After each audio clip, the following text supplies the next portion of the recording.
আসসালামু আলাইকুম সবাইকে। আজকে আমরা নিউটনীয় বলবিদ্যা অধ্যায়ে আমাদের যে বাকি থাকা অংশ অর্থাৎ কৌণিক গতির যে অংশটা আছে সেটা নিয়ে আলোচনা করব। কৌণিক গতির মধ্যেও কিন্তু জড়তার ভ্রামক, টর্ক এই জিনিসগুলো আছে, এগুলো আমরা আজকের ক্লাসে পড়তেছি না।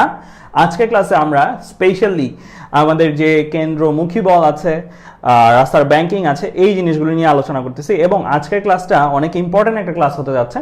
আমি অনেক জায়গায় রাস্তার ব্যাংকিং, কেন্দ্রমুখী বল এই জিনিসগুলো পড়াইছি, বাট প্রত্যেকটা জায়গায় আমি ভিন্নভাবে নতুন কিছু শেখাতে চেষ্টা করি। আজকে আমার সেই চেষ্টা থেকে অনেকগুলো স্পেশাল ম্যাথ থাকবে।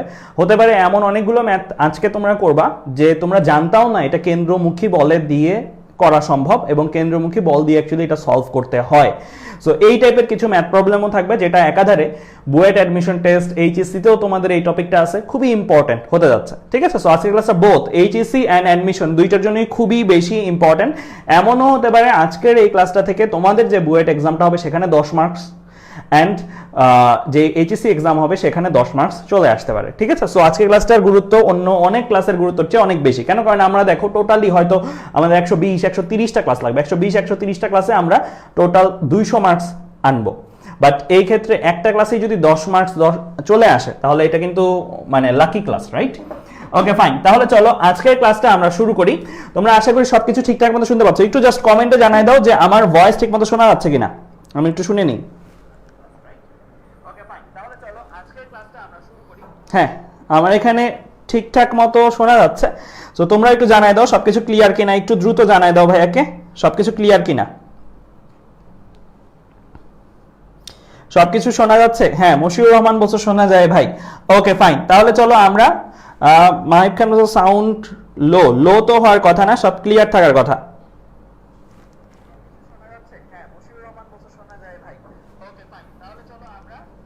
হ্যাঁ, সব শোনা যাচ্ছে আমার এখানে স্পষ্ট, আমি একদম 30% ভলিউমে সব শুনতে পাচ্ছি। ওকে ফাইন, তাহলে চলো আজকের ক্লাসটা আমরা শুরু করি। আজকে আমরা বলছি কৌণিক গতির মধ্যে টর্ক আছে, জড়তার ভ্রামক আছে, এটা আজকের ক্লাসে পড়বো না, এটা পড়বো কবে? নেক্সট ক্লাসে। আজকের ক্লাসে আমরা কেন্দ্রমুখী বল এই জিনিসগুলো নিয়ে আলোচনা করব। তো প্রথমে ছোট্টখাট্ট কিছু বেসিক আলোচনা করে যাই, তারপরে আমরা ম্যাথে ঢুকবো। আমরা জানি যে রৈখিক ক্ষেত্রে সরণকে এস দিয়ে, বেগকে ভি দিয়ে, ত্বরণকে এ দিয়ে প্রকাশ করা হয়। কৌণিক ক্ষেত্রে সরণের যে ভ্যালুটা, কৌণিক সরণ, সেটাকে আমরা কি দিয়ে প্রকাশ করি? থিটা দিয়ে প্রকাশ করি। থিটা ও এভাবে আসে যে আদি শেষ কৌণিক অবস্থান থেকে আদি কৌণিক অবস্থান বিয়োগ করে থিটাটা আসে। মানে যেমন এখানে সরণ কি অবস্থানের পরিবর্তন না, শেষ অবস্থান বিয়োগ আদি অবস্থান দিয়ে তোমরা কি পাও? সরণ পাও। তেমনি কৌণিক সরণ সেটাকেও কিন্তু শেষ কৌণিক অবস্থান থেকে আদি কৌণিক অবস্থান বাদ দিলে আমরা কৌণিক সরণটা পাই। কার সাপেক্ষে আদি কৌণিক অবস্থান বা শেষ কৌণিক অবস্থান বের করা হচ্ছে? কোন একটা অক্ষ হইতে পারে, কোন একটা রেফারেন্স বা প্রসঙ্গ কাঠামো বস্তু হইতে পারে, যেটা থেকে আমরা দূরত্বগুলা বা কোণগুলা মাপি। ওকে ফাইন, বেগ রৈখিক ক্ষেত্রে ভি, কৌণিক ক্ষেত্রে ওমেগা, ত্বরণ রৈখিক ক্ষেত্রে এ আর কৌণিক ক্ষেত্রে আলফা, তাই না? এই জিনিসগুলো আমরা জানি। ছোট্ট একটা বেসিক, সেটা হচ্ছে যে আমাদের অনেকেই হয়তো এই জিনিসটা জানি না যে আমরা যদি কোনো একটা বস্তুকে, যেমন এখানে একটা টায়ারকে আমরা এই অ্যান্টি ক্লকওয়াইজ ঘুরতে দেখতেছি, আমরা এইটাকে যদি অ্যান্টি ক্লকওয়াইজ ঘুরতে দেখি তাহলে এখানে থিটা, ওমেগা, আলফা এগুলোর ডিরেকশন কোন দিকে? অনেকেই হয়তো বলে ফেলবো যদি ঘুরে অ্যান্টি ক্লকওয়াইজ তাহলে তার থিটার ডিরেকশনও অ্যান্টি ক্লকওয়াইজ, ওমেগার ডিরেকশনও অ্যান্টি ক্লকওয়াইজ, আলফার ডিরেকশনও অ্যান্টি ক্লকওয়াইজ, কিন্তু এটা ভুল। সত্যিকার অর্থে যদি কোনো একটা বস্তু অ্যান্টি ক্লকওয়াইজ ডিরেকশনে ঘোরে তাহলে সেই বস্তুটার জন্য থিটা, ওমেগা আর আলফার ডিরেকশন হয় ওই বস্তুটা যেই তলে ঘুরতেছে সেই তল বরাবর ওপরের দিকে, সেই তল বরাবর কি ওপরের দিকে। ঠিক আছে, এইভাবে আমরা চিন্তা করতে পারি অ্যান্টি ক্লকওয়াইজ যে পাশটা ঘুরবে সেটা তল বরাবর কি ওপরের দিকে, মানে বাইরের দিকে। তোমরা চুম্বক চ্যাপ্টারটা যদিও নাই, কিন্তু চুম্বক চ্যাপ্টারে এরকম অনেকেই হয়তো পড়ছিল ডট ক্রস, রাইট? ডট মানে কি বাইরের দিকে আর ক্রস মানে কি ভেতরের দিকে, অর্থাৎ অ্যান্টি ক্লকওয়াইজ ঘুরলে কি ডট মানে ওপরের দিকে মানে বাইরের দিকে।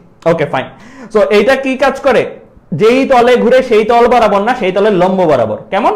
ওকে, তাহলে অ্যান্টি ক্লকওয়াইজ হলে উপরের দিকে বলবো, ক্লকওয়াইজ হলে নিচের দিকে বলবো। ঠিক আছে, ওকে। তো আমরা একটা সিম্পল কনসেপ্ট দেখি। এখানে একটা কি দেখতে পাচ্ছ? বক্স দেখতে পাচ্ছ। এই বক্সটাকে কি করতেছি? এই বক্সটাকে ভাইয়া ভি বেগে চলতেছিল, ভাইয়া এই বক্সটাকে একটু ধাক্কা দিছি। ধাক্কাটা কি হিসেবে কাজ করবে? বল হিসেবে। আর বলের মধ্যে কি আছে? ত্বরণ আছে। তার মানে একটা বক্স যেটা অলরেডি ডান দিকে চলতেছিল এটাকে ভাইয়া এই দিক থেকে ধাক্কা দিলাম, মানে ত্বরণ দিলাম। তাহলে কি হবে? এটা সবাই জানো যে বেগ বাড়বে, তাই না? যত বেগেই আগে যাচ্ছিল আমি ধাক্কা দিলে এটার বেগটা বাড়বে। এটা সবচেয়ে কমন কনসেপ্ট, 9-10 থেকে তোমরা এই জিনিসটা জানো। আবার এই বক্সটাই এখন ডান দিকে চলতেছে, কিন্তু আমি তাকে টান দিলাম আমার দিকে, অর্থাৎ বিপরীত পাশে বল দিলাম, মানে ত্বরণটা কোন দিকে কাজ করতেছে, আগে যে দিকে যাচ্ছিল তার বিপরীত দিকে কাজ করতেছে। তাহলে আমরা কি জানি, তার বেগ আগে যাই থাকছিল, আমি টানার ফলে তার বেগটা কমবে। কেন? কারণ ত্বরণ বিপরীত দিকে কাজ করতেছে, মানে এখানে মন্দন হচ্ছে, এখানে ত্বরণ হচ্ছে। ত্বরণ হলে আমরা জানি বেগের বৃদ্ধি হয়, আর মন্দন হলে আমরা জানি কি বেগের হ্রাস হয়। ওকে, তেমনি ভাবে যদি ঘূর্ণনশীল বস্তু দেখি, একইভাবে এখানে দেখো একটা বস্তু যে কিনা অ্যান্টি ক্লকওয়াইজ ডিরেকশনে ঘুরতেছে, অ্যান্টি ক্লকওয়াইজ ডিরেকশনে ঘুরতেছে, তুমি তাকে অ্যান্টি ক্লকওয়াইজ ডিরেকশনে ঘোরার অর্থ কি? একটু আগেই ভাইয়া বলছি, ওমেগার ডিরেকশন কোন দিকে? উপরের দিকে। তুমি তার মধ্যে আলফা প্রয়োগ করলা, কোন দিকে প্রয়োগ করলা? উপরের দিকে আলফা প্রয়োগ করলা। আলফা প্রয়োগ করলা কোথায়? উপরের দিকে আলফা প্রয়োগ করলা। তাহলে কি হবে? ঠিক আগেরটার মতন, বেগ যেদিকে সেদিকেই যদি ত্বরণ প্রয়োগ করা হয় তাহলে কি হয়? বেগের বৃদ্ধি হয়। তাহলে এখানে বেগের বৃদ্ধি কি বেগের? কৌণিক বেগের। কৌণিক বেগের বৃদ্ধি হলে কি হয়? ঘূর্ণনের পরিমাণ বাড়বে। মানে আগে 1 মিনিটে যতবার ঘুরতো, এখন আমি আলফা প্রয়োগ করছি ওমেগার ডিরেকশনের দিকে, তাহলে সে কি আরো বেশি ঘুরবে, আরো বেশি ঘুরবে একটা সুনির্দিষ্ট সময়। আবার ভাইস ভার্সা, উল্টাটা দেখো, এখানে কি বস্তুটা অ্যান্টি ক্লকওয়াইজ ঘুরতেছিল, তার মানে তার ওমেগা উপরের দিকে, কারণ অ্যান্টি ক্লকওয়াইজ ঘুরলে আমরা জানি ওমেগা উপরের দিকে হবে। ঠিক আছে, আলফা কিন্তু আমরা এক্সটার্নালি প্রয়োগ করব। আলফা আমরা এক্সটার্নালি ধরো প্রয়োগ করলাম নিচের দিকে, সে ঘুরতেছিল অ্যান্টি ক্লকওয়াইজ, উপরের দিকে তার ওমেগা, আমরা আলফাটা অপোজিট ডিরেকশনে প্রয়োগ করলাম, মানে নিচের দিকে প্রয়োগ করলাম। তাহলে এই বস্তুটার ঘূর্ণনের পরিমাণ কি হবে? কমবে। মানে আগে মিনিটে যতবার ঘুরতো, আমি আলফা প্রয়োগ করার ফলে মিনিটে তার ঘুরার পরিমাণটা কি হয়ে যাবে? কমে যাবে, অর্থাৎ ওমেগা কমে যাবে, ওমেগা বেড়ে যাবে, ওমেগা কমে যাবে। এইটা সিম্পল একটা কনসেপ্ট, জাস্ট এই কনসেপ্টটা ক্লিয়ার করে নিলাম, কয়েকটা জায়গায় কাজে লাগে।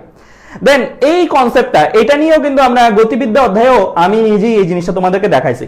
তো এই জিনিসটা আশা করি আজ আমাদের যারা যারা এই গতিবিদ্যা ক্লাসগুলো করে আসো সবাই এই জিনিসগুলোর ব্যাখ্যা জানো, সবকিছু জানো। তাও আমি বলবো আজকের ক্লাসেও এই জিনিসটা আমাদের কাজে লাগবে। তোমরা তোলা দরকার নাই, স্ক্রিনশট নাও। তোমরা তোলা দরকার নেই, স্ক্রিনশট নাও, কারণ আগে খাতায় গতিবিদ্যা অধ্যায় এটা তোলা আছে তোমাদের অলরেডি। তো এই পেজটা জাস্ট একটু স্ক্রিনশট নাও, এই পেজটা কাজে লাগায় আমাদের কয়েকটা ম্যাথে কাজে লাগবে। এই পেজটা আমাদের কয়েকটা ম্যাথে কিন্তু সরাসরি কাজে লাগবে। এখানে কি দেখতে পাচ্ছি? S = VT formula, V = U + AT, S = U + V / 2 * T, S = ET + ½ ET², V² = U² + 2S। এগুলো কখন? যখন ত্বরণ থাকবে, মানে বেগের মানটা চেঞ্জ হবে। আর এটা কখন? যখন বেগ ধ্রুবক থাকবে। একইভাবে কৌণিকের ক্ষেত্রে এটা কখন? যখন সমকৌণিক বেগ। আর এটা কখন? যখন কৌণিক বেগের মানটা চেঞ্জ হবে, রাইট? মানে আমি আলফা প্রয়োগ করছি বা আলফা আছে। ঠিক আছে, ওকে ফাইন। তাহলে এই জায়গাটা আশা করি স্ক্রিনশট নেওয়া হয়েছে। এন্ড এই জায়গায় প্রত্যেকটা জিনিসের পরিচয় জানো। থিটা হচ্ছে কৌণিক সরণ, ওমেগা হচ্ছে কৌণিক বেগ, থিটা এফ হচ্ছে শেষ কৌণিক বেগ, ওমেগা আই হচ্ছে আদি কৌণিক বেগ, আলফা হচ্ছে কৌণিক ত্বরণ। ঠিক আছে, সো মোটামুটি সবগুলো জিনিসেরই আশা করি পরিচয় জানো। এই ফর্মুলাগুলো জানলে এটা দাঁড় করানো যায় বরাবর রাশি দিয়ে। এস এর জায়গায় থিটা বসাই দিলে, ইউ এর জায়গায় ওমেগা আই বসাই দিলে, ভি এর জায়গায় ওমেগা এফ বসাই দিলে আমরা এটা করে ফেলতে পারবো। ওকে, আরো একটা জিনিস দেখছিলাম, এটাও গতিবিদ্যা অধ্যায়ের পড়া, যেহেতু আমরা কৌণিক ক্ষেত্রে ঢুকলাম তাই আমি একটু ছোট করে রিভিউ করে দিচ্ছি। এস ভি এ, এই ফর্মুলাগুলো দিয়েও যেমন এস ভি আর এ এর মধ্যে সম্পর্ক পাওয়া যায়। এই ফর্মুলাগুলো কখন ব্যবহার করতে হবে? সমবেগ বা অসমবেগের ক্ষেত্রে, মানে সমত্বরণ হইতে হবে অসমবেগের ক্ষেত্রেও। কিন্তু অসমত্বরণ যদি ঘটনা হয়, মানে ত্বরণের মানটাও 1 সেকেন্ড সময়ে একরকম, দ্বিতীয় সেকেন্ডে অন্যরকম, তৃতীয় সেকেন্ডে অন্যরকম, এরকম যদি হয় তাহলে কিন্তু এই ফর্মুলাগুলো ইউজ করতে পারবো না। তখন আমার কই যাইতে হবে? তখন আমার যেতে হবে ডিফারেন্সিয়েশন বা ইন্টিগ্রেশনে। অর্থাৎ এস থেকে এস এর একটা সমীকরণ থাকলে টি এর সাপেক্ষে এটাকে ডিফারেন্সিয়েশন করলে ভি পাবো, ভি এর একটা সমীকরণ থাকলে ওইটাকে ডিফারেন্সিয়েশন করলে এ পাবো। তেমনি ভাবে ভাইস ভার্সা উল্টাটাও আমরা পাবো। এ এর সমীকরণ জানি, ভি তে যেতে চাই কি করব? ইন্টিগ্রেশন করব। ভি এর সমীকরণ জানি, এস এ যেতে চাই কি করব? ইন্টিগ্রেশন করব। ঠিক আছে, সো আমরা এই ডায়াগ্রামটা থিটা ওমেগা আলফার জন্য বলতে পারি। সো এগুলো আমাদের এই জায়গায় কাজে লাগবে। ঠিক আছে, সো থিটা থেকে ওমেগা, ওমেগা থেকে আলফা যেতে গেলে ডিফারেন্সিয়েশন সময় সাপেক্ষে, আলফা থেকে ওমেগা, ওমেগা থেকে থিটা যেতে গেলে কি করব? ইন্টিগ্রেশন করব সময় সাপেক্ষে। আবার এস থেকে কেউ থিটা যেতে চাও, থিটা থেকে কেউ এস এ যেতে চাও, এগুলো কিন্তু আজকের ক্লাসে লাগবে, ভালো করে লাগবে আজকের ক্লাসে। এস = আর থিটা বসাবো। আর কি? ব্যাসার্ধ, কারণ একটা বৃত্তপথে যে একটা ঘুরতেছে মানে কি? একটা বৃত্তকার ব্যাসার্ধ তো অবশ্যই তার আছে, রাইট? সো যেই ব্যাসার্ধ পথে ঘুরতেছে সেই ব্যাসার্ধটাই হচ্ছে এই স্মল আর। ভি = আর ওমেগা, এটাও আমাদের আজকের ক্লাসে অনেক কাজে লাগবে। ভি = আর ওমেগা ফর্মুলা দিয়ে কাজ করা। ভি হচ্ছে রৈখিক বেগ, ওমেগা হচ্ছে কৌণিক বেগ, আর হচ্ছে ব্যাসার্ধ। রৈখিক বেগ জানলে কৌণিক বেগ, কৌণিক বেগ জানলে রৈখিক বেগ বের করা। তেমনি এ আর আলফা এর সম্পর্কটাও লাগবে। এ থেকে আলফা, আলফা থেকে এ, এ কি? রৈখিক ত্বরণ, আলফা কি? কৌণিক ত্বরণ। ঠিক আছে, তাহলে এই পেজটার একটা স্ক্রিনশট নাও ভাইয়া, এই পেজটাও কাজে লাগবে, এই পেজটার একটা স্ক্রিনশট নাও। এটারও একটা স্ক্রিনশট নাও, স্ক্রিনশট না হলে আমাকে কমেন্টে বলো। ঠিক আছে, এগুলো আমাদের কাজে লাগবে, আজকের ক্লাসে কি কি ফর্মুলা কাজে লাগবে সেগুলো আমি জাস্ট দেখা আসতেছি, কেমন? ওকে, আচ্ছা এবার আমাদের প্রথম দিককার কয়েকটা ম্যাথ করি আমরা, কেন্দ্রমুখী ওই পার্টগুলোতে যাওয়ার আগে প্রথম দিকে কয়েকটা ম্যাথ করি এন্ড সহজ একটা ম্যাথ দিয়ে শুরু করি, তারপরের ম্যাথটাই আমি তোমাদের করতে দিব এন্ড দেখবো তারপরের ম্যাথটা কারা কারা পারো। এরপরের ম্যাথটাই অনেক ব্রেনস্টর্মিং, অনেকেই পারবা না এরপরের ম্যাথটা। এই ম্যাথটা চলো আমিই করে দিই তোমাদেরকে, এই ম্যাথটা চলো আমিই তোমাদের করে দিই। সবাই খাতা কলম নিয়ে রেডি? খাতা কলম ক্যালকুলেটর নিয়ে সবাই রেডি? ওকে, কি বলছে এই ম্যাথটাতে? বলছে একটি ঘড়ির সেকেন্ডের কাটার, মিনিটের কাটার ও ঘন্টার কাটার কৌণিক বেগ নির্ণয় করো। কি জানতে চাইছে আমার কাছে? আমার কাছে ওমেগা জানতে চাইছে। ঠিক আছে, এইটা কিন্তু, এই ম্যাথটা কিন্তু অ্যাকচুয়ালি ম্যাথ না, এটা বেসিক্যালি একটা ম্যাথের একটা অংশ, একটা ম্যাথের একটা অংশ। এর পরের ম্যাথটাই যখন দেখবা এই অংশটা করে নিতে হবে। তাও আমি এটাকে একটা আলাদা ম্যাথ হিসেবে দিছি এই কারণে যেন তোমাদের বেসিকটা ক্লিয়ার হয়ে যায়। এই ম্যাথটা জাস্ট বেসিক বিল্ডিং এর কারণে। এই ম্যাথগুলো এমসিকিউ তে আসতে পারে, এইচএসসি তে, বাট বুয়েটে আসার সম্ভাবনা নাই বললেই চলে। ওকে ফাইন, তাহলে আমার সেকেন্ডের কাটার জন্য কাজ করবে একবার, মিনিটের কাটার জন্য কাজ করবে একবার, ঘন্টার কাটার জন্য কাজ করবে একবার। তো চলো আমি সেকেন্ডের কাটার জন্য যদি দেখি,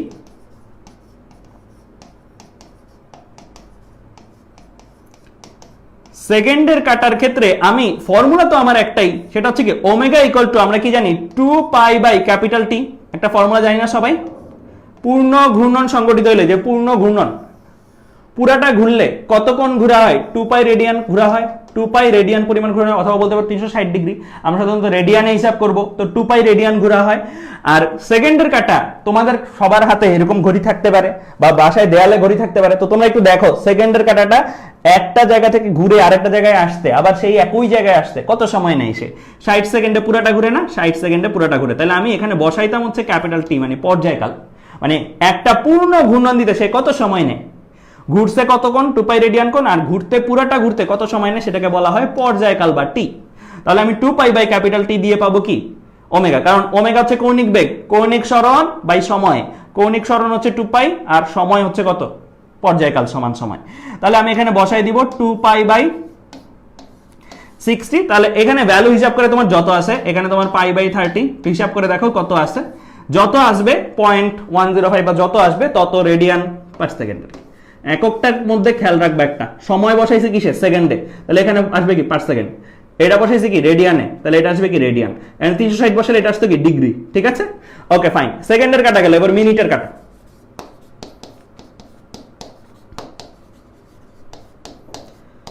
মিনিটের কাটার জন্য যদি দেখি তাহলে ওমেগা ইকুয়াল টু কি লিখবো? ওমেগা ইকুয়াল টু লিখবো আবারও একই formula 2 pi by T, right?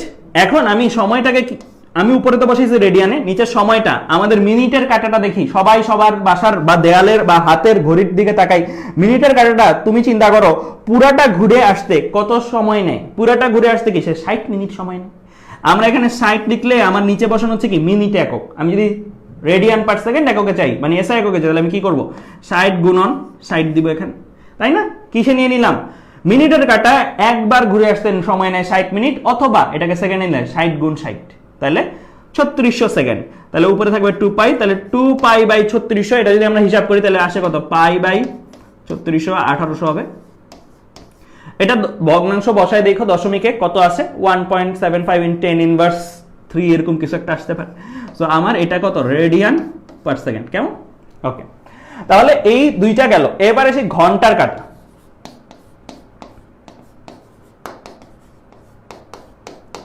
ঘন্টার কাটার জন্য আমার ফর্মুলা তো আবার আগেরটাই 2 পাই বাই ক্যাপিটাল টি। 2 পাই 2 পাই এর মতন থাকবে। ক্যাপিটাল টি এর জায়গায় আমরা কি বসাবো? ক্যাপিটাল টি এর জায়গায় আমরা এই জায়গায় একটা ভুল করি সবাই, অনেকে ভাবি যে ঘন্টার কাটার পর্যায়কাল কত? 24 ঘন্টা। না, ঘন্টার কাটার পর্যায়কাল কিন্তু 24 ঘন্টা না। তোমার ঘড়িটার দিকে তাকাও, ঘড়িটাতে কি 24, 23 এভাবে থাকে নাকি 12 থাকে? 12 থাকে না? 12 মানে এক সারা দিনে ঘন্টার কাটা কয়টা পর্যায় সম্পন্ন করে? 2টা পর্যায় সম্পন্ন করে। এই জায়গায় একটা ভুল করে অনেকেই। ঘন্টার কাটার পর্যায়কাল কত? ঘন্টার কাটার পর্যায়কাল হচ্ছে, ঘন্টার কাটার ক্ষেত্রে টি হচ্ছে কত? 12 ঘন্টা। 12 ঘন্টা, এটা একটা ভুল করে, 24 ঘন্টা দিয়ে দেয় অনেকে বসাইতে বসাইতে। ঠিক আছে, আহ্নিক গতির জন্য, পৃথিবীর আহ্নিক গতির জন্য পর্যায়কাল কত? 24 ঘন্টা আহ্নিক গতি। আর ঘড়ির জন্য পর্যায়কাল কত? 12 ঘন্টা। ঠিক আছে, তো এই দুইটা ভুল করবে না এখন থেকে। সো 12 ঘন্টা আমার তো সেকেন্ডে নিতে হবে নাকি? সো সেকেন্ডে নিতে হলে কি করবো? 12 গুণন 60 মিনিটে নিলাম, আবার গুণন 60 সেকেন্ডে নিলাম, তাহলে হিসাব করো, হিসাব করলে কত আসে? হিসাব করলে আসে এই জায়গায় পাই বাই দেখি আমি একটু ক্যালকুলেটরে কত আসে, পাই বাই 12 গুণ 60 গুণ 60 অর্থাৎ 43200, আবার এটাকে 2 দিয়ে ভাগ দিয়ে দিই, তাহলে 21600 এত রেডিয়ান পার সেকেন্ড। কেমন? ক্লিয়ার? তাহলে এই ম্যাথটা আশা করি তোমরা সবাই বুঝছো। এটা একদম ইজি স্টার্টার ম্যাথ, এটা একদম ইজি স্টার্টার একটা ম্যাথ করলাম, ঠিক আছে? সো এখানে একটা জায়গায় ভুল করলে করতে পারো 12 ঘন্টা, ভুলে অনেক সময় 24 ঘন্টা দিয়ে ফেলি, ঠিক আছে? আহ্নিক গতির জন্য পর্যায়কাল কত? আহ্নিক গতির জন্য 24 ঘন্টা, আর ঘড়ির কাঁটার জন্য পর্যায়কাল কত? 12 ঘন্টা। কেমন? ক্লিয়ার? এই ম্যাথটা ক্লিয়ার সবার? ওকে, এবার তাহলে কিন্তু তোমাদের জন্য একটা ম্যাথ দিব। এবার কিন্তু তাহলে তোমাদের জন্য একটা ম্যাথ দিব।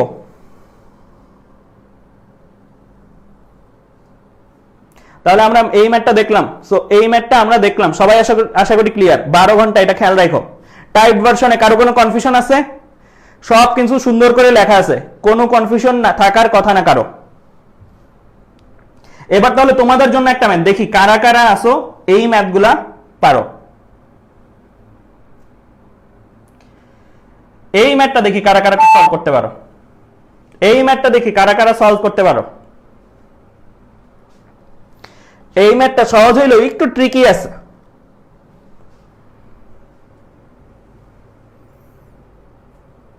এই ম্যাথটা দেখি কারা কারা সলভ করতে পারো।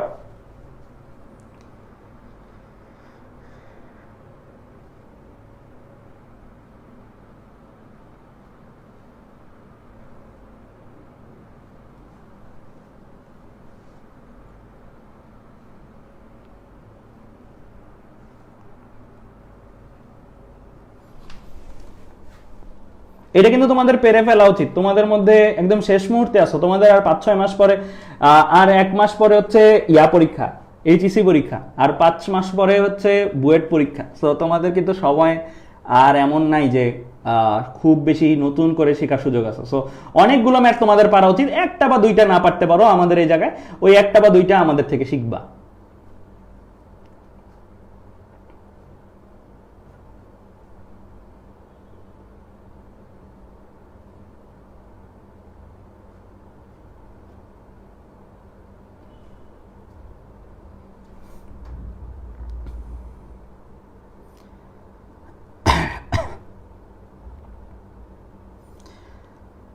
12/11 আওয়ার অ্যান্সার দিচ্ছ কয়েকজন।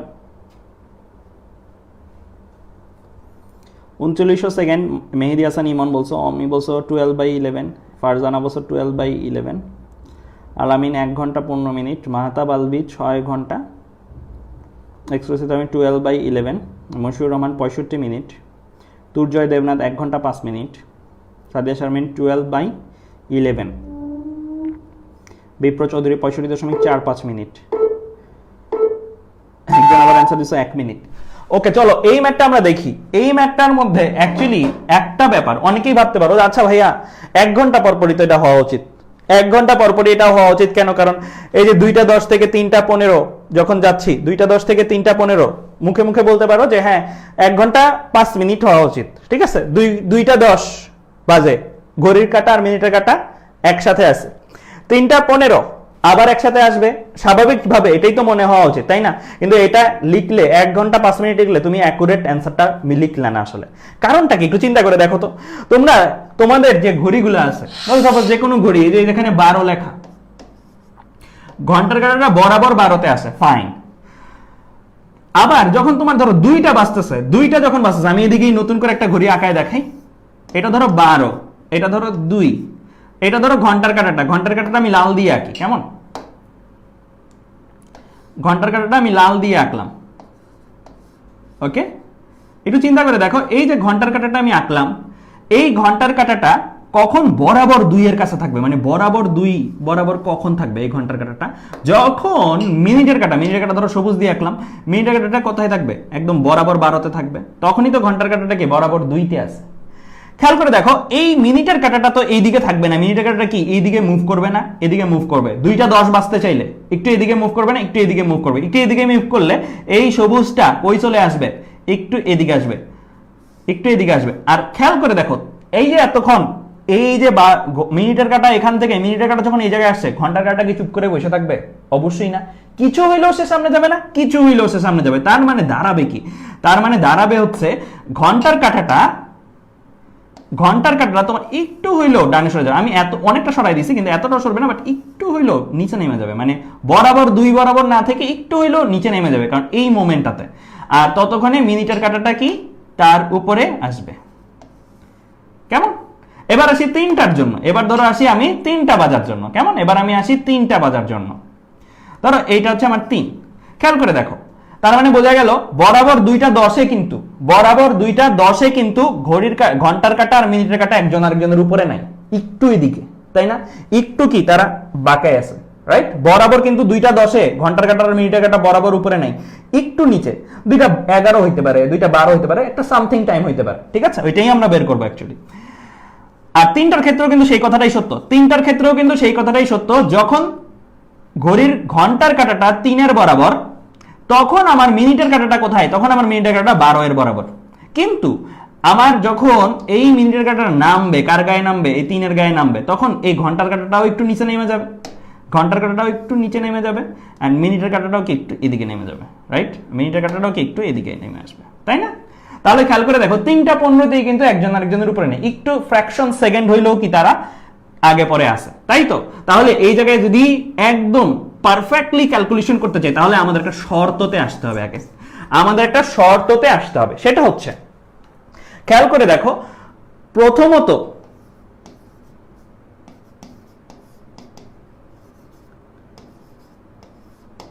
প্রথমত মিনিটের কাটা, ঘন্টার কাটা, এই 2টা কাটা পরস্পরের উপরে থাকবে একটা কৌণিক সরণ করে। ধরো একটা কৌণিক সরণ মানে কি? একটা রেফারেন্সের সাপেক্ষে একটা নির্দিষ্ট কোণ করে, ঠিক আছে? একটা নির্দিষ্ট কোণ করে, সাপোজ ধরো এই যে থিটা পরিমাণ কোণ করে, ঠিক আছে? প্রথমত থাকবে একটা সুনির্দিষ্ট, ধরো সাপোজ থিটা পরিমাণ কোণ করে, ঠিক আছে? পরবর্তীতে এই যে মিনিটের কাটা, আমি যদি এইভাবে লিখি, স্পেশালি আলাদা করে লিখি, তাহলে আমি লিখতে পারি এরকম যে মিনিটের কাটা প্রথমত একটা সময় থাকবে, এরপর অ্যানিমেশনটা চালু করছি, দেখো পরে ধরো আবার এই মিনিটের কাটা ঘুরে আবার এদিকে আসছে, মিলছে, তখন কি এগেইন তাদের মধ্যে কি রেফারেন্সের সাপেক্ষে আরেকটা কৌণিক সরণ হবে না? রেফারেন্সের সাপেক্ষে এই 2টা কৌণিক সরণ বাদ দিলে অবশ্যই কি হইতে হবে? অবশ্যই আমার 2π পরিমাণ হইতে হবে না? মানে পুরোটা ঘুরে, আমি তোমাদেরকে এইভাবে বুঝাই, একটু বুঝতে সুবিধা হবে, ভাঙাই লিখেই ফেলি তাহলে বুঝতে সুবিধা হবে। সেটা হচ্ছে, আমরা একটু আগে বের করছিলাম ঘন্টার কাটার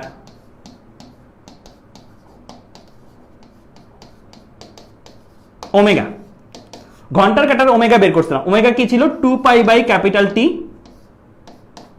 এই যে ক্যাপিটাল টিটা আছে, ক্যাপিটাল টি এর মধ্যে আমরা ভ্যালু বসেছিলাম কত? সেকেন্ডে। আমরা ধরো সাপোজ এখন ঘন্টায় স্বাভাবিকভাবে মানটা ধরো আনতে চাইলে পুরো কত ঘন্টা ঘুরবে? 12 ঘন্টা পরে। তাহলে আমি টি এর জায়গায় ভ্যালু বসাচ্ছি, কত? 12। কিসে বসাচ্ছি? ঘন্টায়। আমি লিখেও রাখতেছি h। তাহলে এখানে কত আসতেছে? π/6। এককটা কিসে আসতেছে? Radian per hour. কেমন? আমি মিনিটের কাটার জন্য দেখি, মিনিটের কাটা তাদের কৌণিক বেগ তো ফিক্স, তাই না? তাদের কৌণিক বেগে তো আর আলাদা পার্থক্য কিছু নাই। মিনিটের কাটার জন্য আমরা যদি ওমেগা দেখি, ওমেগা প্রাইম বললাম এটাকে, মিনিটের কাটার কৌণিক বেগ কত হবে? 2π নরমালি আমরা কি লিখতাম? 60, অর্থাৎ রেডিয়ান পার সেকেন্ডে। আমি পুরো জিনিসটাই ধরো ঘন্টা হিসাব করতে যাচ্ছি। পুরো জিনিসটা যদি ঘন্টা হিসাব করতে চাই, তাহলে আমি মিনিটের একটা কাটা ঘুরে আবার পুরোটা ঘুরতে কত সময় নেয়? পুরোটা ঘুরতে 60 মিনিট সময় নেয়। 60 মিনিট, দ্যাট মিন্স কত ঘন্টা? 1 ঘন্টা। আমরা ঘন্টায় রাখতেছি পুরোটা, 1 আওয়ার। তাহলে এটা যদি 1 আওয়ার হয়, তাহলে আমি এখানে কি বলতে পারি? এই জায়গায় বলতে পারি 2π রেডিয়ান পার আওয়ার। এই জিনিসটা লিখতে পারি, রাইট? ওকে, এখন আমরা ধরে নিলাম যে একটা সুনির্দিষ্ট সময় পর পর তারা মিলিত হয়, সেই সময়টা কত? টি আওয়ার সময় পর। টি আওয়ার এমন একটা সময়, যেই সময় পর ধরো মিনিটের কাটা ঘন্টার কাটা একবার একসাথে ছিল একটা আরেকটার উপরে, আবার পুরোটা ঘুরে আবার একটা আরেকটার উপরে আসে, একটা টি সময়। আমি জানি না টি সময়টা কত, টি সময়টা আমি বের করতে চাই। আমি এর জন্যই বললাম একটু আগে যে আমাদের 1 ঘন্টা 5 মিনিট দিলে ভ্যালুটা কিন্তু অ্যাকুরেট আসে না, কারণ একটু হলেও নিচে নেমে যায়। আচ্ছা, তাহলে টি আওয়ারে ঘন্টার কাটা কতটুকু থিটা পার করে সেটা যদি আমি বের করতে যাই, থিটার ফর্মুলা জানি, থিটা ইকুয়াল টু কি ওমেগা টি, কারণ এটা সমকৌণিক বেগ, এস ইকুয়াল টু ভিটি এর ফর্মুলাটা যে আমরা মাত্র দেখে নিচ্ছি। তাহলে এখানে ওমেগার জায়গায় আমি কি বসাইতে পারি, ওমেগার জায়গায় বসাইতে পারি পাই বাই 6, আর টি এর জায়গায় টি রেখে দিব। আমার টার্গেট হচ্ছে এই টিটারই বের করা, আমার টার্গেট কি এই টিটারই বের করা। এটার একক কি হবে, এটার একক হবে রেডিয়ান, কারণ আমি গুণ দিছি, আমি রেডিয়ান পার আওয়ারকে একটা আওয়ার দিয়ে গুণ দিছি, তাহলে থাকবে কি এককটা রেডিয়ানে থাকবে। একইভাবে টি ঘন্টা পরে যেহেতু একটা আরেকটার সাথে মিলিত হয়, টি ঘন্টা এমন একটা সময় যেই সময়ে মিনিটের কাটার ঘন্টা কাটা পরস্পর মিলিত হয়, তাহলে টি আওয়ার, এটা ধরো থিটা প্রাইম যদি হয় তাহলে এটা কি লিখবো ওমেগা প্রাইম টি। ওমেগা প্রাইম টি যদি দেখি তাহলে কি লিখবো 2 পাই, তার হচ্ছে বেগের ভ্যালু রেডিয়ান পার আওয়ারে, গুণ যাবে কি টি, তাহলে এটার একক কি হবে, এটার একক হবে রেডিয়ান। আমি যেটা বলতে চাচ্ছিলাম একটু আগে, যে আমার পুরো এটা যতটুকু ঘুরছে এই দুইটা ঘূর্ণনের মধ্যে পার্থক্য অবশ্যই কত আসতে হবে, theta prime minus theta equal two 2 পাই আসতে হবে না। থিটা প্রাইম মাইনাস থিটা, একটু চিন্তা করে দেখো, এই দুইটা কিন্তু অবশ্যই আসতে হবে, কারণ কাটার দুইটা একবার মিলিত হওয়ার পর যেহেতু টি ঘন্টা পরে আবার মিলিত হয়, তাহলে ঘন্টার কাটা আর মিনিটের কাটা মধ্যে একটা অবশ্যই একটা পুরাটা পাক বেশি ঘুরে না। পুরাটা পাক কিন্তু দেখো, এই যে ঘন্টার কাটা আগে এই জায়গায় ছিল, ঘন্টার কাটাটা আগে এই জায়গায় ছিল, ঘন্টার কাটাটা এতটুকু ট্রাভেল করছে, মিনিটের কাটাও কিন্তু আগে এই জায়গায় ছিল, পরস্পর মিলিত অবস্থায় ছিল না, মিনিটের কাটাও কিন্তু এতটুকু ট্রাভেল করছে, শুধু এতটুকুই করছে না, মিনিটের কাটা কিন্তু পুরোটা ঘুরে আসছে না, পুরোটা আরেকবার ঘুরে আসছে না, এতটুকু সে করছে প্লাস পুরোটা আরেকবার ঘুরে আসছে।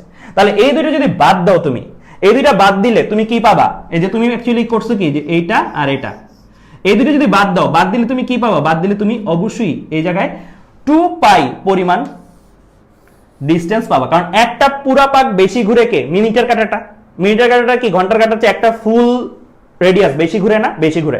তুমি নিজে চিন্তা করো, আমি যদি অ্যানিমেশনে আগেরটাতে আসি, এই যে আগে ঘন্টার কাটাটা এটাতে আসি, এই জায়গা থেকে শুধু ঘন্টার কাটাটাকে লাল দিয়ে প্রকাশ করতেছি, ঘন্টার কাটাটা কি হবে, এই জায়গা থেকে এই জায়গায় আসবে, দ্বিতীয় মিলনের সময়, এখন তো মিলিত অবস্থায় আছে, দ্বিতীয় মিলনের সময় এই জায়গায় আসবে, ঠিক আছে, এই জায়গায় সে আসবে, এইটাই হচ্ছে সেই থিটাটা, এটাই হচ্ছে কি সেই থিটাটা। ওকে ফাইন, এবার মিনিটের কাটার কথা চিন্তা করি, মিনিটের কাটাটা কি করবে, মিনিটের কাটাটা এখানে হলুদ আছে, হলুদ দিয়ে প্রকাশ করি, মিনিটের কাটা এই জায়গায় যাবে, আবার এই জায়গায় আসবে না, এমনি ঘুরবে না। আচ্ছা, হলুদটা কি দেখা যাচ্ছে তোমাদের এখানে, সবুজই দিই, মিনিটের কাটা এই জায়গায় যাবে, আবার এদিকে আসবে না, আবার এদিকে আসবে। তাহলে চিন্তা করে দেখো, মিনিটের কাটার জন্য তুমি যদি থিটা নাও, মিনিটের কাটার জন্য থিটাটা কি হবে, এই সবুজ থিটাটা কিন্তু কাউন্ট শুরু হয়েছে কোথা থেকে, এইখান থেকে ঘুরে এই জায়গায় আসছে। তাহলে খেয়াল করো তো, সবুজ থিটাটাকেই তো আমরা কি বলছি, থিটা প্রাইম বলছি না, সবুজ থিটাটারই আমরা কি বলছি, থিটা প্রাইম বলছি। থিটা প্রাইম থেকে যদি তুমি থিটা পরিমাণটা বাদ দাও তাহলে কি পাবা, থিটা প্রাইম থেকে থিটা পরিমাণটা বাদ দিলে তুমি কি পাবা, এইটা পাবা না, এই অংশটা পাবা না, রাইট? এই অংশটা মানে কি, একটা 2 পাই অংশ, একটা 2 পাই অংশ পাবা। ক্লিয়ার, সবার কাছে ক্লিয়ার এই লেখাটা? সো এইটা হচ্ছে আমাদের আইডিয়াল শর্ত। সো এই শর্তটা যদি জেনে যাই, তারপরে কিন্তু আমার ম্যাথ অলমোস্ট ডান। এরপরে জাস্ট আমি ভ্যালু বসাবো, আর কিচ্ছু না। সো আমি থিটা প্রাইমের জায়গায় ভ্যালু বসাই, থিটা প্রাইমের জায়গায় আমি বসাই দিই 2 পাই টি, থিটার জায়গায় আমি ভ্যালু বসাই, থিটার জায়গায় আমি বসাই দিই কত, পাই বাই 60, ইকুয়াল টু দিয়ে আমি ভ্যালু বসাই, ইকুয়াল টু দিয়ে আমি ভ্যালু বসাবো কত, ইকুয়াল দিয়ে ভ্যালু বসাবো 2 পাই, ইকুয়াল টু দিয়ে ভ্যালু বসাবো কত, 2 পাই। তাহলে চিন্তা করে দেখো, আমরা একটা সমীকরণ, একটা আননোন, এই সেই আননোনটাকে টি বের করতে পারবো না। ক্যালকুলেটরে এক সমীকরণ এক আননোন অনেকবার শিখাইছি আমি তোমাদের। সো আমরা ডিরেক্টলি ক্যালকুলেটরে এক সমীকরণ এক আননোন দিয়ে টি বের করবো। এখন এক সমীকরণ এক আননোন দিয়ে চলো টি বের করি। আমরা ক্যালকুলেটরে লিখি, আমি 2 পাই এক্স লিখলাম টি এর জায়গায়, দেন পাই বাই 6 এক্স লিখলাম, ইকুয়াল দিলাম, ইকুয়াল দিয়ে লিখলাম 2 পাই। এখন শিফট ক্যালক ইকুয়াল দিলাম, শিফট ক্যালক ইকুয়াল দিলে আমার যেটা আসতেছে সেটা হচ্ছে কি 12/11 বা 1.09। এটা কিসে আসবে, এটা ঘন্টায় আসবে, 12/11 ঘন্টা। তো এটা যদি ঘন্টা হয় এটাকে পরবর্তীতে তুমি মিনিটে নিতেই পারবা। মিনিটে কেমনে নিবা? 12/11 কত আসলে দশমিকে নিলে? দশমিকে নিলে 1.0909। সো 1 আওয়ার 0909 কে আমি যদি নেই 0.0909, এটাকে আমি কিসে নিব? এটাকে আমি মিনিট আর সেকেন্ডে নিব। সো মিনিটে নিতে চাইলে আমি 60 দিয়ে গুণ দিব। 60 দিয়ে গুণ দিলে আমি পাচ্ছি 5.5 মিনিট। আবার সাথে একটা কিছু আছে 0.454, 0.454 এ আমার সেকেন্ডে নিব। সেকেন্ডে নিলে কত আসে? আমার 27 সেকেন্ড আসে, 27.24, দ্যাট মিন 27 সেকেন্ড। এই অ্যামাউন্টটা কিন্তু মিসিং থাকতো। এই অ্যামাউন্টটা, এই যে 27 সেকেন্ড, এই অ্যামাউন্টটা পাওয়ার জন্য আমরা এত কাহিনী করলাম। নাহলে কিন্তু আমরা বলে দিতে পারতাম 1 ঘন্টা 5 মিনিট। এই 27 সেকেন্ড এটারে পাওয়ার জন্য আমরা বেশি কাহিনী করলাম। ঠিক আছে, বুঝছো কিনা বলো? এই পুরো ম্যাথটা বুঝছো কিনা বলো?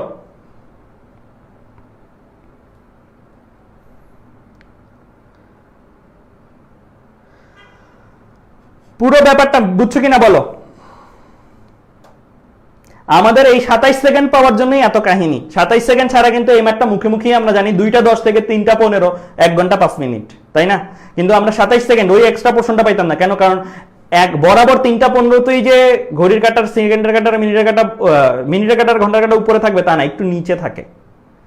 ক্লিয়ার?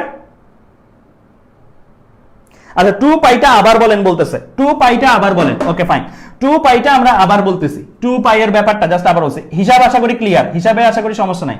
অ্যানিমেশন দেখো, সবকিছু ভুলে যাও, অ্যানিমেশন দেখো। আমি 2টা কালার ইউজ করব, লিখেও দিই। ঘন্টার কাঁটাকে আমি ব্ল্যাক দিয়ে ইউজ করতেছি, ব্ল্যাক। এখন ব্ল্যাক দিয়ে সব ভুলে যাও, আগের সব ভুলে যাও। মিনিটের কাঁটাকে আমি সাপোজ ধরো রেড দিয়ে ইউজ করতেছি। আচ্ছা গ্রিন দিয়ে, একটু আগে গ্রিন করছিলাম, গ্রিন দিয়ে ইউজ করি।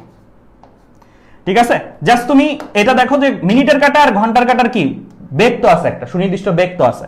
এটার একটা ঘোরার বেগ আছে, মানে এটা একটা স্লো আস্তে ঘুরে, কচ্ছপের গতিতে যায় ঘন্টার কাঁটা, আর মিনিটের কাঁটা একটু স্পিডে যায়। এতটুকু তো বুঝি আমরা, রাইট? ওই ভ্যালুটা আমরা হিসাব করতে পারবো, যেটা আমরা করছি একটু আগে। এটার যে একটা বেগ আছে সুনির্দিষ্ট বেগ, এটার আর একটা বেগ আছে সুনির্দিষ্ট বেগ। এখন চিন্তা করে দেখো, এটা হচ্ছে প্রথম যখন মিলে নাই, এখন আমার ঘড়িতে সময় কত? সাপোজ আমি সময় না স্টপ ওয়াচ চালু করলাম, এই ঘড়ি না, আমার আরেকটা স্টপ ওয়াচ চালু করলাম। এখন আমার সময় হচ্ছে t=0। আমি স্টপ ওয়াচটা চালু করলাম, একটা আরেকটার উপরে আছে। আমার টার্গেট কি বের করা? আমার টার্গেট ঘুরে যখন তারা আবার পরস্পর উপরে আসবে, মানে এই যে ঘুরে যখন আবার পরস্পর উপরে আসছে, তখন এই যে সময়টা পার হইলো, ঘুরে আবার পরস্পর উপরে, আমার টার্গেট হচ্ছে এই টিটা বের করা। ঠিক আছে, স্টপ ওয়াচের সময় এটা, স্টপ ওয়াচের সময় যখন 0, স্টপ ওয়াচের সময় যখন টি, আমার টার্গেট হচ্ছে এই সময়টা বের করা, তাই তো? ওকে, আমি কি করলাম? এটার একটা সুনির্দিষ্ট বেগ আছে, এটার একটা সুনির্দিষ্ট বেগ আছে, কৌণিক বেগ। তো আমি যদি খেয়াল করি, তাদের গতিটা খেয়াল করি, এই যে কালো ঘড়িটা, মানে ঘন্টার কাঁটাটা কি এতটুকু নামছে, মিলার সময় এতটুকু নামছে। এটা কি একটা কৌণিক সরণ না? এটা কি একটা কৌণিক সরণ? এই কৌণিক সরণটারে আমরা কি বলতে পারি? থিটা বলতে পারি। থিটাটারে কিন্তু আমরা বের করছিলাম, মনে করে দেখো, থিটা = ω/t, ওমেগা বের করে থিটা বের করছিলাম। ওকে, এবার আসি গ্রিন কালার দিয়ে মিনিটের কাঁটাটা। মিনিটের কাঁটা কি শুধু এতটুকু ট্রাভেল করছে? না, আমার অ্যানিমেশনটা তো হয়তো দেখা যাচ্ছে এতটুকু, কিন্তু আসলে তো এতটুকু না। তোমরা তোমাদের বাসার মিনিটের কাঁটা দেখো, সে কিন্তু এতটুকু নামলেই ঘন্টার কাঁটাটা আর সে কি বরাবর বেগে নামে? না, ঘন্টার কাঁটা একটু নামতে সে দেখা যায় ঘুরে আবার এদিকে আসবে, নাকি? আবার এদিকে আসবে না? আবার এদিকে আসবে। কোথায় তারা মিলিত হয়েছিল? সেকেন্ড টাইম তারা মিলিত হয়েছে এই জায়গাটাতে, তারা মিলিত হয়েছে সেকেন্ড টাইম। তাহলে খেয়াল করে দেখো, কালো অংশটাই তো আমার থিটা, এই যে এতটুকু তো আমার থিটা। আর সবুজটা কতটুকু? সবুজটা হচ্ছে এই জায়গা থেকে শুরু, ঘুরছে এই জায়গায় ঘুরে এই জায়গায় আসছে, তাই না? তাহলে এই সবুজটা কিন্তু এই 2 পাই এর চেয়ে একটু বড় একটা মান, তাই না? সো আমার এই সবুজটাকে আমরা কৌণিক সরণটারে বলছি থিটা প্রাইম, এই থিটা প্রাইমটারেও আমরা বের করছিলাম, তাই না? এই থিটা প্রাইমটারেও আমরা বের করছিলাম। তারপরে কি করছি? দেখছি যে আচ্ছা কালো অংশটা এতখানি, সবুজ অংশটা এতখানি, আমি যদি কালো অংশটা থেকে সবুজ অংশটা বাদ দিই তাহলে কত আসবে? কালো অংশটা থেকে যদি সবুজ অংশটা বাদ দিই, মানে সবুজ বিয়োগ কালো করি, তাহলে কত আসবে? তাহলে খেয়াল করে দেখো তো, আমার এতটুকু অংশই তো থাকা উচিত, তাই না? আমার তো এতটুকু অংশই থাকা উচিত। এতটুকু বুঝছো কিনা? এতটুকু বুঝলে বাকিটা ক্যালকুলেশন। ক্লিয়ার?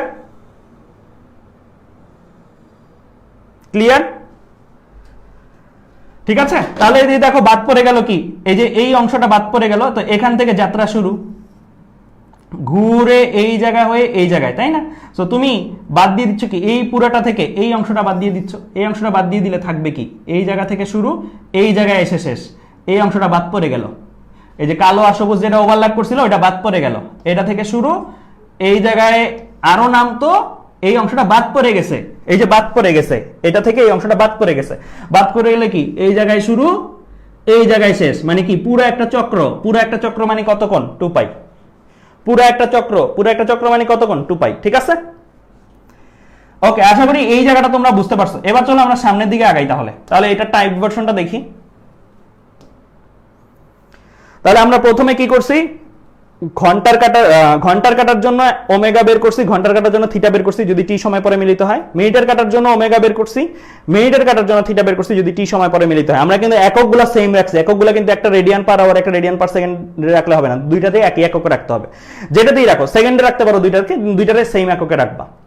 ওকে, তারপরে theta prime minus theta equal to কি 2π লিখেও দিয়েছি, কেন হিসাব করছি টি চলে আসছে, কেমন বোঝা গেছে? ওকে ফাইন, তাহলে চলো এবার সামনের দিকে আগাই। এই ম্যাথটা একটু তোমরা তোলো, প্রশ্নটা তোলো, এই ম্যাথের প্রশ্নটা একটু তোলো দ্রুত, এই ম্যাথের প্রশ্নটা একটু তোলো দ্রুত, প্রশ্নটা একটু তোলো দ্রুত, প্রশ্নটা তোলা হলে আমাকে বলো।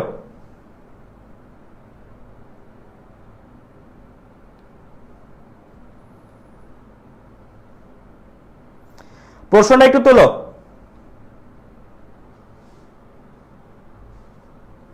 কি বলা আছে প্রশ্নটাতে, একটি গাড়ি 10 মিটার ব্যাসার্ধের বৃত্তাকার পথে চলছে, যখন তার গতি 10 মিটার পার সেকেন্ড, তখন ব্রেক চেপে তাকে 5 সেকেন্ডে সমমন্দনে থামানো হয়।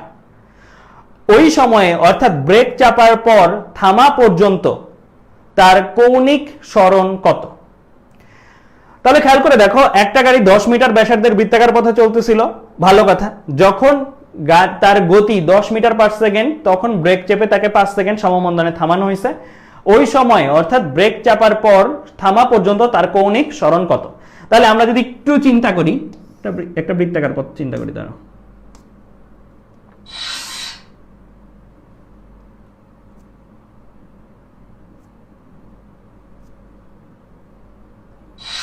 একটা বৃত্তাকার পথ চিন্তা করি, এটা কিন্তু বৃত্তাকার পথে ঘুরতেই আছে, ঠিক আছে, একটা গাড়ি এই জায়গা দিয়ে আছে, এই জায়গা দিয়ে সে ঘুরতেই থাকবে।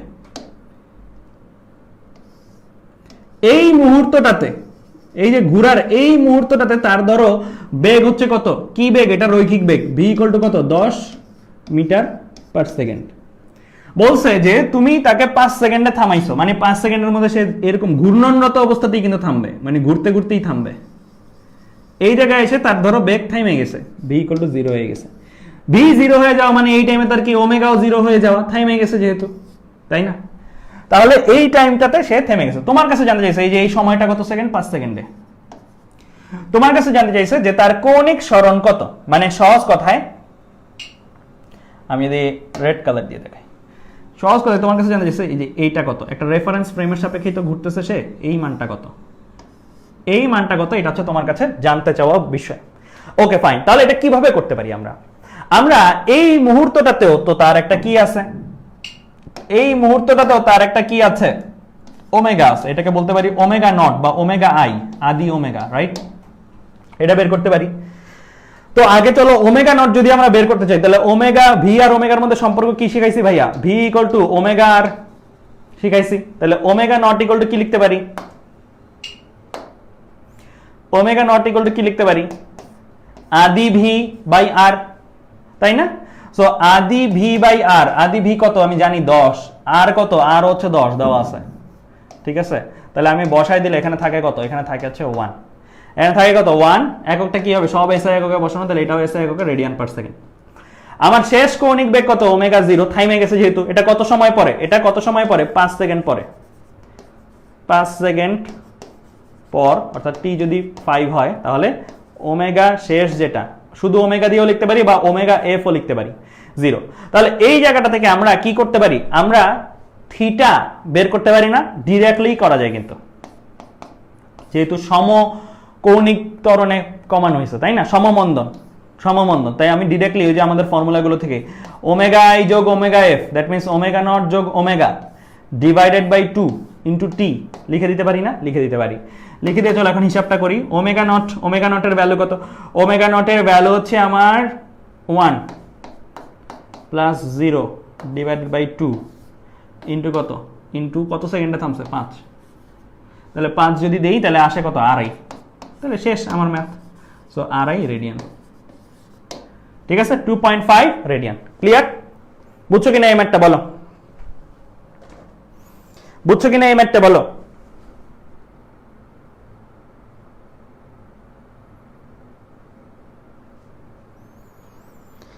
ক্লিয়ার?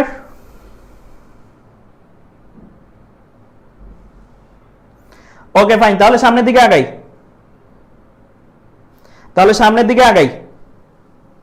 এখন আমাদের আসল পড়া শুরু। এই জিনিসটা তাহলে বুঝলাম আমরা। এখানে আলফা আগে বের করা হয়েছে, তারপরে থিটা ইকুয়াল টু মানে S equal to u t plus half a t স্কয়ারের যে ফর্মুলাটা ওইটারই কৌণিক ভার্সনে বসানো হয়েছে। সো আমি মনে করি আমারটা যেটা করছি ওইভাবে করলেই দ্রুত হয়। Theta equal to omega not plus omega by 2 into t, ওইভাবে করলেই দ্রুত হয়। ঠিক আছে? ওকে ফাইন, তাহলে চলো এবার আমরা আমাদের আসল পড়া শুরু করি। আমরা আমাদের আসল ম্যাথ শুরু করি, আসল কনসেপ্ট। ওকে ফাইন, তাহলে এখানে কি দেখতে পাচ্ছ? একটা বস্তু ঘুরতেছে, তাকে একটা বাস্কেটবল দেখতেছো ঘুরানো হচ্ছে, ধরো সুতার মাধ্যমে বেঁধে তাকে ঘুরানো হচ্ছে। এই যে একটা বস্তু যখন ঘুরে, এইরকম একটা বস্তু যখন ঘুরে, তখন আমরা কি বলতে পারি? আমরা বলতে পারি যে তার মধ্যে কি আছে? একটা কেন্দ্রমুখী বল আছে। কারণটা কি? কেন আমার কেন্দ্রমুখী বল দরকারি? এখানে লাগবেই কেন? সো কারণ এখানে খেয়াল করে দেখো, তার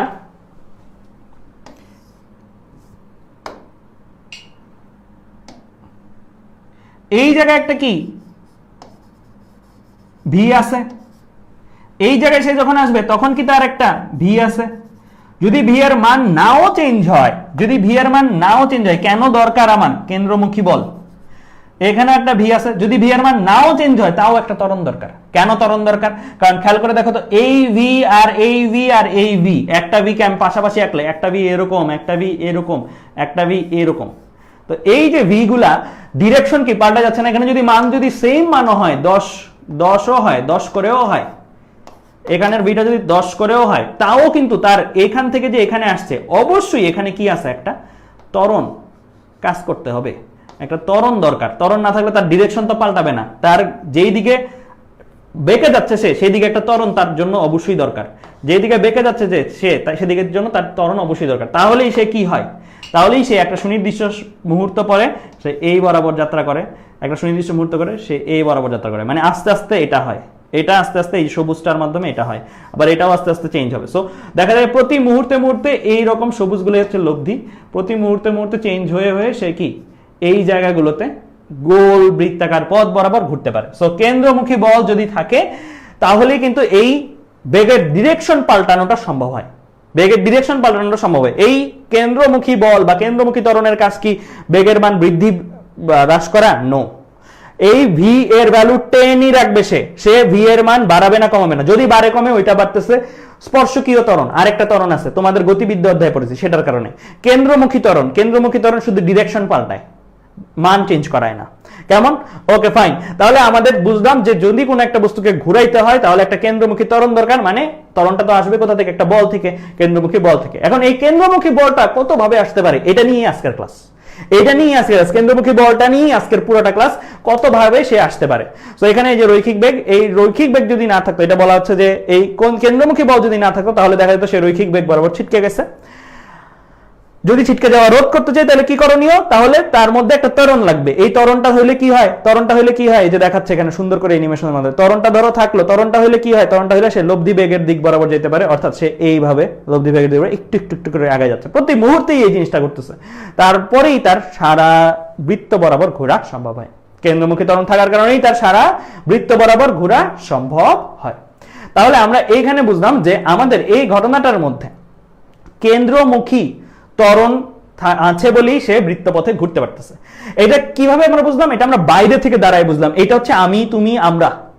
আমরা একটা বৃত্তপথে ঘূর্ণায়মান বস্তুকে দেখতেছি, আমরা তখন দেখবো ও আচ্ছা এখানে বেগ আছে, এই বেগের ডিরেকশন আবার মুহূর্তে মুহূর্তে পাল্টাচ্ছে, তার মানে অবশ্যই এখানে কেন্দ্রমুখী একটা ত্বরণ আছে।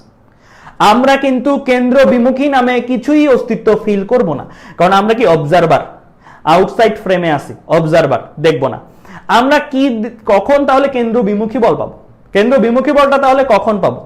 কেন্দ্র বিমুখী বলটা আমরা যদি বাইরে থাকি জীবনও অস্তিত্ব ফিল করবে না। কারণ তুমি যদি এখান থেকে চিন্তা করো কেন্দ্র বিমুখী বল আছে এখানে, তুমি যদি এখান থেকে চিন্তা করো এখানে একটা কেন্দ্র বিমুখী বল আছে, তাহলে তো হইলো না। কেন? কারণ এইটা আর এটা ক্যান্সেল আউট, এইটা আর এটা কি হয়ে যায়? ক্যান্সেল আউট হয়ে যায়। ক্যান্সেল আউট হয়ে গেলে তার উপরে নেট বল কত? নেট বল কত? নেট ফোর্স কত? Net force 0। নেট ফোর্স যদি 0 হয় তাহলে তো সেই দিক বরাবর ছিটকে যাবে নাকি? নেট ফোর্স 0 হলে কি সেই দিক বরাবর ছিটকে যাবে না?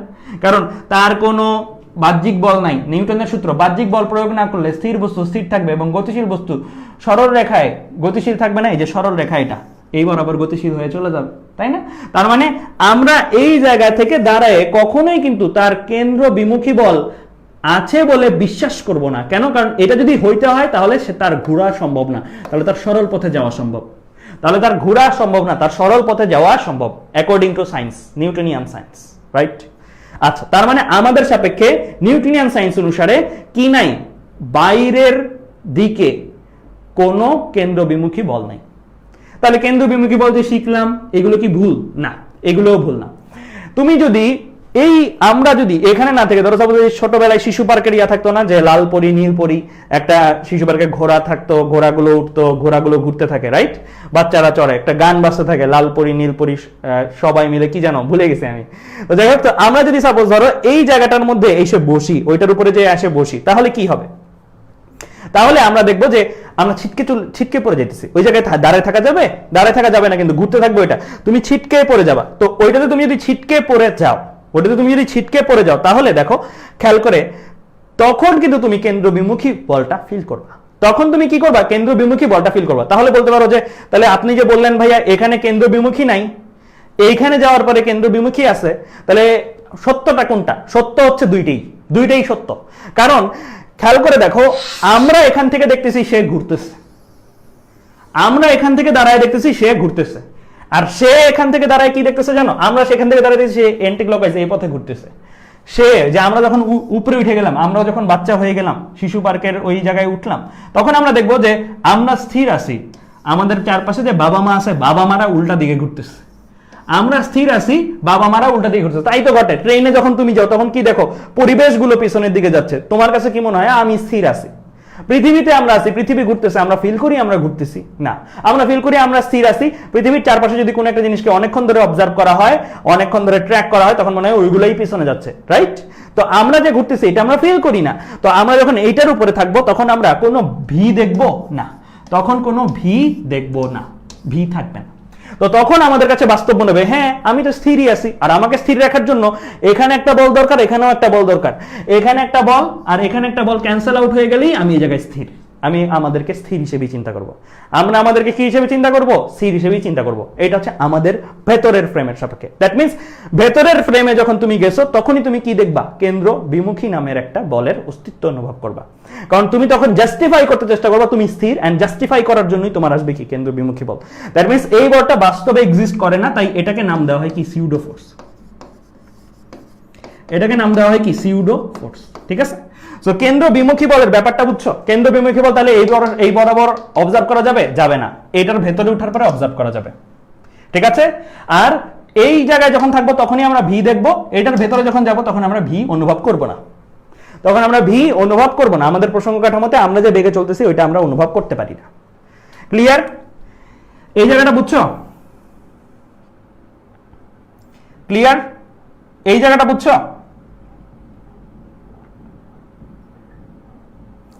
ওকে ফাইন, তাহলে এবার চলো আমরা সামনের দিকে আগাই। তাহলে আমরা কেন্দ্রমুখী বল, কেন্দ্র বিমুখী বল দুইটা জিনিসই দেখলাম। এন্ড আগের চ্যাপ্টারে আমরা গতিবিদ্যা অধ্যায়ে আমি তোমাদের পড়াইছি এসি মানে সেন্ট্রিপেটাল অ্যাসেলারেশন, এটার ফর্মুলা ছিল কি? v²r। আর এফসি দিয়ে আমরা কেন্দ্রমুখী বল, কেন্দ্র বিমুখী বল দুইটাকেই বুঝাই।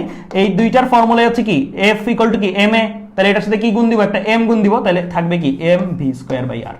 তাহলে এটা কিন্তু ফর্মুলা ডিরাইভেশন আগেই করে আসছি, রাইট? এখানে জাস্ট কি করছি, F = ma বসাইছি। এর ফর্মুলা তো আগের চ্যাপ্টারের পড়া, গতিবিদ্যা অধ্যায়ের পড়া, ঠিক আছে? তাহলে কেন্দ্রমুখী বল বলো বা কেন্দ্র বিমুখী বল বলো, মানে পার্থক্য আছে? নাই, মান একই। কিন্তু কেন্দ্র বিমুখী বল বাস্তবে বাইরের ফ্রেমের সাপেক্ষে এক্সিস্ট করে না, ঠিক আছে? ওকে ফাইন, তাহলে এবার চলো আমরা সামনের দিকে আগাই। আচ্ছা, তো আমরা মাত্রই এটা দেখলাম। এই পেজটা একটু লিখে রাখো ভাইয়া, এই পেজটা একটু লিখে রাখো। তাহলে বাইরের ফ্রেমের সাপেক্ষে আঁকার সময় আমরা কেন্দ্র বিমুখী বল দেখাবো? উত্তর হচ্ছে না। বাইরের ফ্রেমের সাপেক্ষে যখন দেখবো কেন্দ্র বিমুখী বল আঁকাবো না। ভি আর এফসি একসাথে আঁকানো যাবে না। ভি থাকলে এফসি থাকবে না, এফসি থাকলে ভি থাকবে না। ভেতরের ফ্রেমে গেলে ভি থাকবে না, এফসি থাকবে। বাইরের ফ্রেমে থাকলে ভি থাকবে, এফসি থাকবে না। এই পেজটা একটু লিখে ফেলো, এই পেজটা একটু লিখে ফেলো। আজকের ক্লাসে আমি দেখাবো তোমাদের কেন্দ্রমুখী বল কয়ভাবে অর্জন করা সম্ভব। আমি তো দেখলাম যে কোনো একটা বস্তু ঘুরতে হলে কেন্দ্রমুখী বল দরকার, কারণ কেন্দ্রমুখী বল কয়ভাবে অর্জন করা সম্ভব সেটা নিয়ে অনেকেরই ক্লিয়ার ধারণা নাই। এন্ড আজকের ক্লাসে সবগুলো জিনিস সুন্দর করে গোছানোর চেষ্টা করছি। কেন্দ্রমুখী বল কয়ভাবে অর্জন করা সম্ভব তোমাদের HSC level and admission level and যত কঠিন লেভেলে যাওয়া যাক না কেন সেই জায়গাগুলোতে, সেটাই আমরা আজকে কভার করব। ক্লিয়ার? ওকে ফাইন, তাহলে চলো এবার সামনের দিকে আগে। কেন্দ্রমুখী বল কেন্দ্র বিমুখী বলের ফর্মুলা শিখলাম, মান এটাই, কিন্তু এখন কয়ভাবে অর্জন করা সম্ভব এটা দেখব, ম্যাথের মাধ্যমে দেখব, ম্যাথের ভেতরেই দেখব। এখানে কি দেওয়া আছে, একটা গাড়ি 10 মিটার পার সেকেন্ড সমদ্রুতিতে 10 মিটার ব্যাসার্ধের একটি অনুভূমিক বৃত্তাকার পথে চলছে। একটি পাথর খণ্ডকে 8 মিটার দীর্ঘ একটি হালকা দণ্ডের সাহায্যে গাড়িটির ছাদ থেকে ঝুলানো হয়েছে। দণ্ডটি অনুভূমিক পথটির সঙ্গে কত কোণ উৎপন্ন করে? এই ম্যাথটা তোমরা করো তো দেখি, এই ম্যাথটা তোমরা করো তো দেখি। প্রত্যেকটা ম্যাথের শেষেই কিন্তু একটা একটা করে মেসেজ দিব, প্রত্যেকটা ম্যাথের শেষে। আমি ম্যাথগুলো এমন ভাবে সাজিয়েছি যেন প্রত্যেকটা ম্যাথের ভেতরে তুমি আসলে কেন্দ্রমুখী বল নিয়ে আজীবনের যত কনফিউশন আছে সব দূর হয়ে যায় আজকের ক্লাসের মাধ্যমে। ম্যাথগুলোর ভেতরেই এই কনফিউশনগুলো দূর করব। ম্যাথগুলো এইভাবেই ডিজাইন করছে।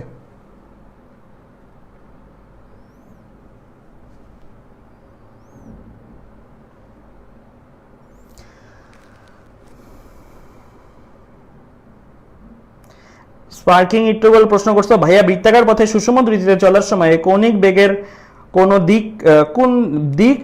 কোন দিক হবে? স্পর্শক তলের নিচের দিকে হবে।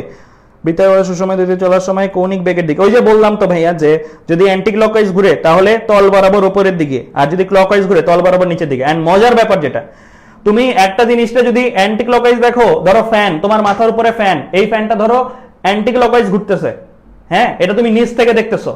ধরো তুমি উপরের তলায় থাকো এবং নিচের তলার ফ্লোরটা সিমেন্ট দিয়ে বানানো না, কাঁচ দিয়ে বানানো, দেখা যায় নিচের তলায় কি হচ্ছে, তখন তুমি কি দেখবা বলো তো? একটা ফ্যান তোমার মাথার উপরে ঘুরতেছে, তুমি যখন দোতলা থেকে মানে তোমার বাসা থেকে ফ্যানটা দেখতেছো, অ্যান্টি ক্লকওয়াইজ ঘুরতে দেখতেছো। তুমি 3 তলায় গেলা, তোমার বাসার উপরের তলায় গেলা, ওখানে ধরো ফ্লোরটা, ওই যে তোমার মাথার বাসার উপরে যে ফ্যান, ওই ফ্যানের যে সিলিং, ওই সিলিংটা কি দিয়ে বানানো? গ্লাস দিয়ে বানানো। উপরের তলার মানুষ কি দেখবে? ক্লকওয়াইজ দেখবে। যে যেভাবেই দেখুক না কেন তার সাপেক্ষে সে চিন্তা করবে। কেউ যদি অ্যান্টি ক্লকওয়াইজ দেখে সে দেখবে তল বরাবর বাইরের দিকে, কেউ যদি ক্লকওয়াইজ দেখে সে দেখবে তল বরাবর ভিতরের দিকে। আলটিমেটলি ডিরেকশন একটাই পাওয়া। দেখো নিচ তলার মানুষ চিন্তা করবে নিচের দিকে, অ্যান্টি ক্লকওয়াইজ মানে নিচের দিকে মানে বাইরের দিকে, বাইরের দিকে মানে কি তোমার দিকে মানে দোতলার দিকে। উপরের তলার মানুষও দেখবে ক্লকওয়াইজ, ক্লকওয়াইজ মানে ভেতরে ঢুকতে হবে, ভেতরে ঢুকতে হবে মানে কি দোতলায় নামতে হবে, ঠিক আছে? দুইজন একই দেখবে। সো ক্লকওয়াইজ অ্যান্টি ক্লকওয়াইজ দিয়ে যে কোনো দিক দিয়ে দেখো না কেন সব দিক দিয়ে কারেক্ট। ওকে, অনেকেই অ্যান্সার দিছো। অমি অ্যান্সার দিছো 45.58, নাজমুস সাকিব অ্যান্সার দিছো 44.42, শাহনাজ রুমা অ্যান্সার দিছো 44.42। তো চলো এই ম্যাথটা আমরা করি। তো প্রথমত এই ম্যাথটা তেমন কঠিন কিছু না যদি তুমি চিন্তা করতে পারো। কি বলছে, একটা গাড়ি 10 মিটার পার সেকেন্ড সমদ্রুতিতে, আচ্ছা যদি আমরা একটা গাড়ির কথা চিন্তা করি, সাপোজ এটা গাড়ির গ্লাসটা, এটা ধরো গাড়ির সামনের লাইটটা, ঠিক আছে? এটা ধরো গাড়ির সামনের, আচ্ছা আমি এটা ধরো সামনের হেডলাইট, ঠিক আছে? এটা ধরো সামনের গাড়ির নচ থাকে না, ওইরকম নচ, ঠিক আছে? আর এটা ধরো গাড়ির ওই যে সামনের ফ্রন্ট গ্লাসটা, ঠিক আছে? এখানে ধরো ওই যে রেইন শিল্ড এগুলো থাকে, এরকম কিছু আছে আর কি। আচ্ছা অন্য কালার দিয়ে দিই। আর এখানে চাকাগুলো হচ্ছে এইভাবে দেখতেছি আমরা, ঠিক আছে? এইভাবে। ওকে, তাহলে দেখো এই জায়গাটার মধ্যে কি দেওয়া আছে, একটা এই জায়গাটাতেই তো একটা কি ঝুলানো আছে, একটা দণ্ড, এই দণ্ডের সাথে কি ঝুলানো আছে, একটি পাথরখণ্ড ঝুলানো আছে, পাথরখণ্ড, এই যে এটা পাথরখণ্ড ঝুলানো আছে এখানে। ওকে, গাড়িটা কি বৃত্তাকার পথে ঘুরতেছে, দেখবা গাড়ির লুকিং যেই মিররটা থাকে, সেই মিররটার মধ্যে মাঝে মাঝে অনেক কিছু ঝুলাই রাখে না অনেকে, আল্লাহু লেখা বা বিভিন্ন কিছু লেখা ঝুলাই রাখে, তো ওইরকম কিছু একটা ধরো দণ্ডের মধ্যে ঝুলাই রাখা আছে। এই গাড়িটা কি করতেছে, গাড়িটা টার্ন নিচ্ছে, এরকম একটা পথে টার্ন নিচ্ছে, ঠিক আছে। গাড়িটা যদি এরকম একটা পথে, মানে গাড়িটা এইভাবে টার্ন নিচ্ছে, গাড়িটা যদি এভাবে টার্ন নেয় তাহলে এর অবস্থা কি দাঁড়াবে, এটার অবস্থাটা কি দাঁড়াবে একটু পরে। এইটাকে যদি আমরা এইদিকে চিন্তা করি, জাস্ট আমি উপরের ফ্রন্ট গ্লাসটা রাখতেছি এগেইন,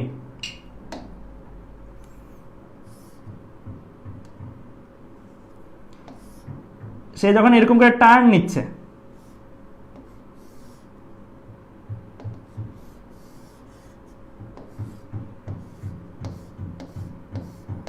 তখন এই ইয়াটার অবস্থা কি হবে,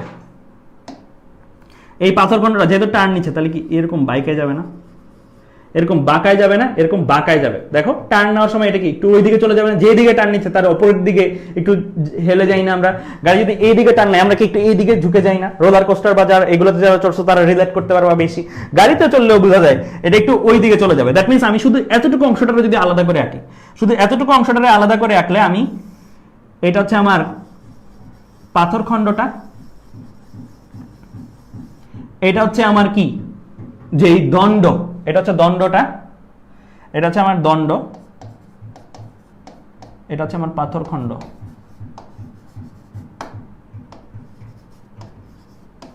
এটারই জুম ইন করলাম, এটাকেই জুম ইন করলাম, এটা শেপটা এরকম হবে, রাইট। আচ্ছা, তো গাড়ির ফ্রেম বা ওয়াই অক্ষ এক্স অক্ষ কিন্তু এরকম থাকবে,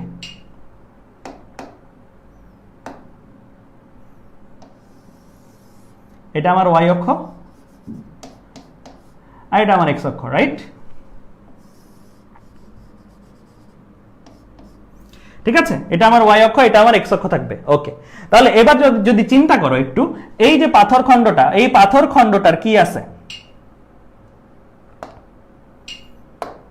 একটা ওজন আছে, একটা ওজন আছে, ওজন কি নিচের দিকে এমজি পরিমাণ, একটা ওজন থাকবে নিচের দিকে এমজি পরিমাণ, এটা তো ব্যালেন্স হইতে হবে না।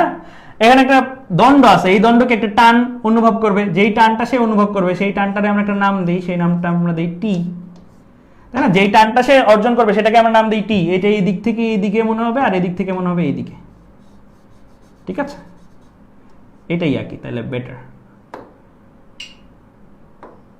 ঠিক আছে। টান কিন্তু দুই জায়গা থেকে আঁকা যায়, এদিক থেকে মনে হবে আউটওয়ার্ড, এদিক থেকে মনে হবে আউটওয়ার্ড, ঠিক আছে। টান কিন্তু এরকম, ক্লিয়ার। ওকে, তাহলে এই টি টানটা অনুভব হবে। এই টি এর কয়টা উপাংশ নেওয়া যায়, দুইটা উপাংশ নেওয়া যায়। যদি আমি কালারটা চেঞ্জ করি, গ্রিন কালার দিই, এই জায়গায় একটা উপাংশ নেওয়া যায় টি এর, এই জায়গায় একটা উপাংশ নেওয়া যায়। টি কোনটা, এই যে নীলটা, বড় করে আঁকি নীলটাকে,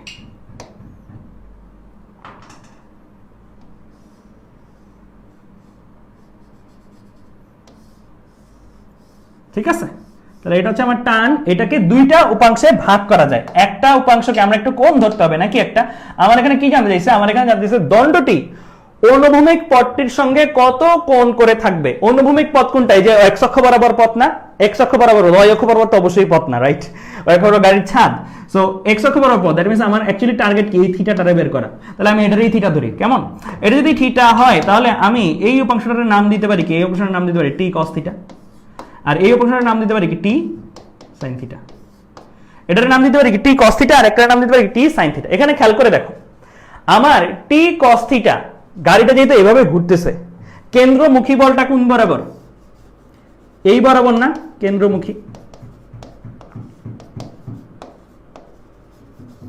এই বরাবরই তো কেন্দ্রমুখী, তাই না।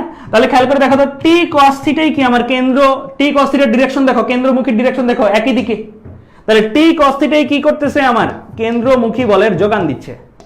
টি কস থিটাই কি করতেছে, কেন্দ্রমুখী বলের যোগান দিচ্ছে। কেন্দ্রমুখী বলের ফর্মুলা কি, M V square by R. আর টি সাইন থিটা আমার কি করতেছে, টি টি সাইন থিটা আমার কি করছে, আশা করি চিন্ময় তো তোমাদের এই জিনিসগুলো অনেক সুন্দর করে পড়াইছে, যে এক্স অক্ষ বরাবর ব্যালেন্স করা, ওয়াই অক্ষ বরাবর ব্যালেন্স করা। তো আমি summation of F X equal to 0, summation of F Y equal to 0 ওইভাবে ভাঙায় করছে না, ডিরেক্টলি করা যায়। এখানে এত ওইরকম ভাঙায় করা লাগবে না, ডিরেক্টলি করতে পারবা এই কেন্দ্রমুখী কেন্দ্র বিমুখীর বলগুলোতে। T cos theta equal to কি mv square by mv square by r, T cos থিটাটাই mv স্কয়ার বাই r এর যোগান দিচ্ছে, কারণ কেন্দ্রমুখী একটা বল যেটা দরকার ঘোরার জন্য। এখন এটা যোগান দিবে কে, আমার এই ক্ষেত্রে যোগান দিচ্ছে সুতার টান বলের একটা উপাংশ, সুতার টান বলের একটা উপাংশ যেটা হচ্ছে টি cos থিটা। আর ওজনটা ব্যালেন্স করতেছে কে, ওজনটা ব্যালেন্স করতেছে সুতার টান বলের উলম্ব উপাংশটা। তো টি সাইন থিটা ইকুয়াল টু কি mg, তো টি সাইন থিটা ইকুয়াল টু যদি mg হয় তাহলে আমরা এখান থেকে কি বলতে পারি, tan থিটা ইকুয়াল টু, ভাগ করে দেই 1 নাম্বার ইকুয়েশন 2 নাম্বার ইকুয়েশন, আমার টার্গেট থিটা বের করা, তাই ভাগ করে দিলাম, টি দরকার নাই আমার। তাই ভাগ করে দিলে থাকবে কি, আমি ভাগ করছি কত বাই কত, আমি ধরো ভাগ করছি হচ্ছে ইকুয়েশন নাম্বার 2 থেকে 1 ভাগ করছি, তাহলে উপরে থাকবে কি এম এম কাটাকাটি, তাহলে উপরে থাকবে কি আর জি, আর নিচে থাকবে কি ভি স্কয়ার। ঠিক আছে, এটা কিন্তু আবার ওই ফর্মের সাথে মিলায় না, tan থিটা হলো ভি স্কয়ার বাই আর জি, ওইটা আবার থিটাটার ডিফারেন্ট, ওইটা থিটা হচ্ছে উলম্বের সাথে মাপা, আর আমার এখানে থিটাটা যাচ্ছে এক্স অক্ষের সাথে, তাই আমি এক্স অক্ষের সাথে নিছি। ঠিক আছে, ওইভাবেও করলে করতে পারো, ওইভাবে করলেও যে করা যাবে না তা না, ওইভাবে করলেও করা যাবে। ঠিক আছে, tan theta equal to rg by v square, আমি x অক্ষের সাথে থিটা নিছি, মানে যেটা জানতে চাইছে অনুভূমিকের সাথে বলছে না, মানে দণ্ডটি অনুভূমিক পটটির সাথে। ঠিক আছে, তাই আমি অনুভূমিকের সাথে নিছি, তাই ফর্মুলাটা উল্টা আসছে। ঠিক আছে, তাহলে এখন এই জায়গা থেকে আমি কি থিটাটারে বের করতে পারবো না, পারবো, tan inverse rg by v square কত আসে দেখো, কত আসে দেখো, ভ্যালু কিন্তু সবই জানো তুমি, ভ্যালু কিন্তু সবই জানো, এটা কত আর, এটা কত ভি, 8 মিটার, একটি পাথরখণ্ডকে 8 মিটার দীর্ঘ একটি হালকা দণ্ডের সাহায্যে ঘোরানো হচ্ছে। তাহলে এখানে ভিও জানি, আরও জানি, আর জি এর ভ্যালু দেওয়া আছে না, জি এর ভ্যালু 10 ধরে করে ফেলো, জি এর ভ্যালু 10 ধরে করে ফেলো, 9.8 ধরে করলেও কোনো প্যারা নাই। 10 ইন্টু 10 ডিভাইড বাই 10 ইন্টু 10, এটা 45 আসে আর কি। তোমাদের 9.8 ধরলে একটু এদিক সেদিক আসবে, 9.8 ধরলে কত আসবে সেটাও বলে দিই, 44.42। কেমন বুঝা গেছে? এই ম্যাথটা বুঝছো কিনা বলো, এই ম্যাথটা বুঝছো কিনা বলো, এই ম্যাথটা বুঝছো?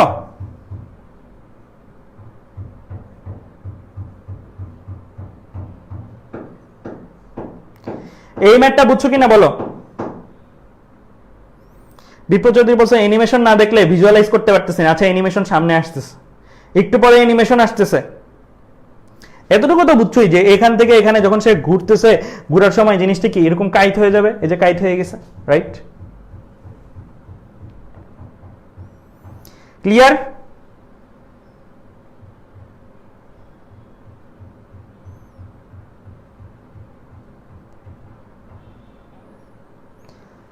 আচ্ছা, আর টি হলো না কেন, এটা কিন্তু খেয়াল রাখো। এই জায়গায় যে বৃত্তপথে ঘুরতেছে, এই বৃত্তপথটা কিন্তু কোন বৃত্তপথটাতে ঘুরতেছে খেয়াল করো। এটা কি বৃত্তপথ, মানে জিনিসটা কি ওই যে জায়গা দিয়ে ঝুলানো, সে কি ওই ঝুলানোটার সাপেক্ষে এমনি এমনি ঘুরতেছে, এইভাবে এভাবে ঘুরতেছে না, এইভাবে এভাবে তো ঘুরতেছে না, সে এমন হয়ে আছে, সে জাস্ট এমন হয়ে আছে। এই যে এই জিনিসটা যখন যাচ্ছে, গাড়িটা যখন যাচ্ছে, সাপোজ ধরো এটা গাড়ির ছাদটা, এটা গাড়ির ছাদটা, এটা হচ্ছে পাথরখণ্ড, এইটা নিচে ধরো পাথরখণ্ডটা আছে, এই যে এইটা হচ্ছে দণ্ডটা, আর এটা নিচে, এটা গাড়ির ছাদ, এটা দণ্ড, নিচে পাথরখণ্ড আছে, ইমাজিন করে নাও। তো গাড়িটা কি এখানে যখন ঘুরতেছে তখন কি সে এরকম হবে, রাইট? এরকম হবে, সে তো আর ঘুরতেছে না, এটা তো আর ঘুরতেছে না, তাহলে ঘুরতেছে কে? গাড়ি। তাহলে তোমার বৃত্তপথ কোনটা? বৃত্তপথ হবে কিন্তু এই যে এইটার একটা বৃত্তপথ আছে না, এই রাস্তাটার, এই রাস্তাটার বৃত্তপথ। ক্লিয়ার? ওকে, তাহলে চলো এবার সামনের দিকে আমরা প্রসিড করি। আমরা তাহলে এই ম্যাথটা আশা করি বুঝছি। এই ম্যাথটাতে আমার বোঝানোর মতন জিনিস কি, বোঝানোর মতন জিনিস এই ম্যাথটা তো আমরা বুঝলাম T cos θ = mv square by r, tan sin θ = mg tan θ = করে ম্যাথ আসলো। এখানে আমার বোঝানোর জিনিস হচ্ছে কেন্দ্রমুখী বলের যোগান দিচ্ছে কে, রশির টান বলের উপাংশ। এই লাইনগুলো ইম্পর্টেন্ট, প্রত্যেকটা ম্যাথের নিচে এখন থেকে যতগুলো করবো প্রত্যেকটা নিচে এই লাইনটা থাকবে, সো দ্যাট তোমরা বুঝতে পারো কেন্দ্রমুখী বল কত ভাবে প্রডিউস হইতে পারে, কত ভাবে তোমার ব্যবহার হতে পারে। কেন্দ্রমুখী বলের যোগান দেয় কে, রশির টান বল, ঠিক আছে? মানে টান বলও পুরাটা না, টান বলের উপাংশ, কোন উপাংশটা, টি cos θ উপাংশটা। টান বলও পুরাটা না, কোনটা অংশটা, টি cos θ। তোমরা ম্যাথের নিচে এটা একটু লিখে ফেলো, তোমাদের ম্যাথের নিচে এটা একটু লিখে ফেলো, কারণ এই লাইনটা আমরা প্রত্যেকটা ম্যাথ করে করে দেখবো, এন্ড দেন তোমার ক্লিয়ার হবে আসলে ভাইয়া কেন এটা লিখতেছি। এটা পরে ক্লিয়ার হবে যে কেন্দ্রমুখী বল কত ভাবে উৎপন্ন হতে পারে। এটা জানা থাকলে ম্যাথের অনেকগুলো জিনিস ক্লিয়ার হয়ে যাবে সামনের নতুন ম্যাথগুলোতে। ক্লিয়ার?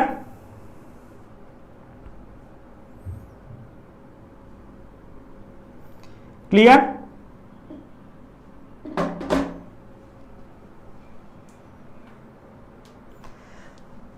হ্যাঁ, তবে অনেকে বলতেছে যে 8 মিটার, বেসিক্যালি এটা 8 মিটার হওয়ার কথা না। আমার মনে হয় না যে এই ম্যাটটা, যদিও এই ম্যাটটা আমরা এক জায়গা থেকে কালেক্ট করছি যেখানে 8 মিটার দেওয়া ছিল, এটা আমার মনে হয় 8 সেন্টিমিটার হওয়ার কথা। কেন? কারণ 8 মিটার রাস্তাটার ব্যাসার্ধই যদি 10 মিটার হয় আর 8 মিটার হচ্ছে দৈর্ঘ্য, তুমি চিন্তা করো একটা গাড়ির ভিতরে হাইট কতটুকু থাকে, একটা মানুষ কোন ক্রমে বসতে পারে, মানুষের হাইট তো কত 1 মিটারের কিছু উপরে, রাইট? মানে 2 মিটারের উপরে যায় না মানুষের হাইট, 1 মিটার থেকে 2 মিটারের মাঝখানে। তাহলে 8 মিটার মানে বুঝছো 8টা মানুষ দাঁড়াইতে পারতেছে একজনের উপরে আরেকজন। এটা অ্যাকচুয়ালি পসিবল না, আমার কাছে মনে হয় এটা 8 সেন্টিমিটার হওয়া উচিত।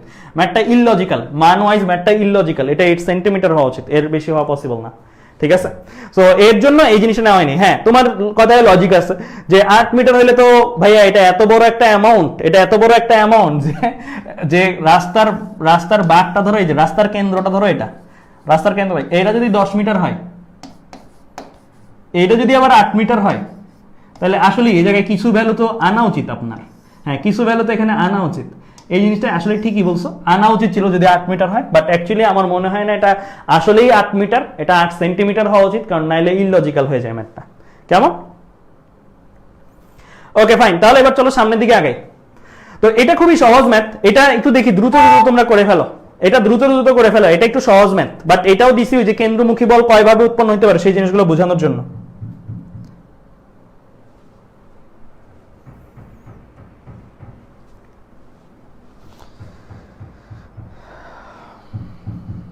এটা একটু সহজ ম্যাথ, দ্রুত দ্রুত করে ফেলো, এটা কিন্তু এমসিকিউর ম্যাথ।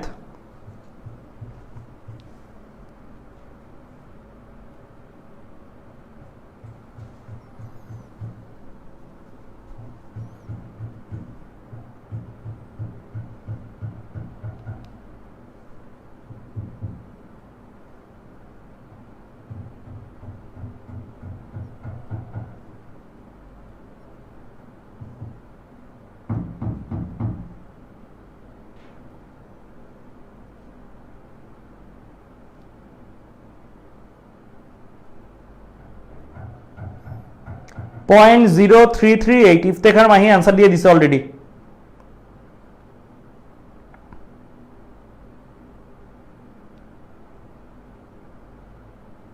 .034 অমি অ্যান্সার দিচ্ছে। ওকে ফাইন, তাহলে চলো এই ম্যাথটা আমার মনে হয় না 2 মিনিটের ম্যাথ, এটা আমরা করা শুরু করে দিই। কি বলছে? পৃথিবীর ব্যাসার্ধ 6400 কিলোমিটার, এর আহ্নিক ঘূর্ণনের জন্য বিষুব রেখার অঞ্চলে কেন্দ্রমুখী ত্বরণের মান কত? সহজ কথায় কেন্দ্রমুখী ত্বরণ চাইছে পৃথিবীর জন্য। সো আমরা এই পৃথিবীর বিষুব রেখা মানে কি, যেখানে লাল কালার দিয়ে যেটা দেখতে পাচ্ছ মধ্য বরাবর যেটা যাচ্ছে সেটা, মানে পোল থেকে, দুই পোল থেকে একদম বরাবর সমান সমান দূরত্বে, মানে একদম মধ্যভাগ বরাবর যে রেখাটা সেটা হচ্ছে বিষুব রেখা, যেখানে লাল কালার দিয়ে যেটা দেখাচ্ছে। এই জায়গায় কোনো একটা পয়েন্টে যদি থাকো সেইখানে কেন্দ্রমুখী ত্বরণ কত? ওকে, তাহলে আমরা কেন্দ্রমুখী ত্বরণের ফর্মুলা, বেসিক্যালি এটা আগের ক্লাসের মানে আগের চ্যাপ্টারের এই জিনিসটা পড়ছি, v²/r = এই ফর্মুলাটা থেকে আমরা কি করতে পারি? আমরা কি পৃথিবীর ভি জানি, রৈখিক বেগ জানি কোন একটা পয়েন্টে? নো, আমরা ওমেগা জানি। কেন ওমেগা জানি? কারণ ওমেগা = 2π/T।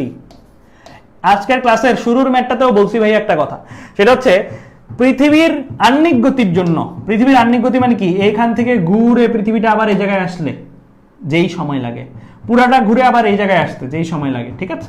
মানে একদিন থেকে আরেক দিন হইতে পৃথিবী পুরাটা ঘুরে। তো আহ্নিক গতির জন্য টি এর ভ্যালু কত? টি এর ভ্যালু হচ্ছে 24 ঘন্টা। এটা কিন্তু খেয়াল রাখো, ঠিক আছে? তাহলে আমরা এটা জানি, এটা যদি জানি তাহলে ওমেগা তো জানা হয়ে গেল। তাহলে এই ফর্মুলাটা দেখি ওমেগার মাধ্যমে নেওয়া যায় কিনা। ভি এর জায়গায় কি বসাই দিতে পারি? ওমেগা আর, তাহলে থাকবে কি ওমেগা, হ্যাঁ, তাহলে এই জায়গায় থাকবে কি? এই জায়গায় তাহলে থাকবে হচ্ছে আমার omega square r square divide by r, that means omega square small r, ঠিক আছে? Omega square small r. তো ওমেগার ভ্যালু আমি জানি, সেটা কত? 2 পাই বাই, আমরা যদি সেকেন্ডে নিতে চাই তাহলে কি করব? 24 গুণ 60 গুণ 60। আর আর এর ভ্যালু, এটা একটু মনে রাখবা, যদিও তোমাদের মহাকর্ষ বিকর্ষ চ্যাপ্টার নাই, বাট আর এর ভ্যালু 6400 কিলোমিটার, একটু মনে রাখো। মহাকর্ষ বিকর্ষ চ্যাপ্টারে থাকলে তো এটা মাস্ট মনে রাখা লাগবে, বাট এটা একটু এখন মনে রেখো। 6400 kilometre, that means 6400 into 10 to the power 3, 6400 into 10 to the power 3 যদি আমি হিসাব করি কত আসে? স্কোয়ার আছে একটা,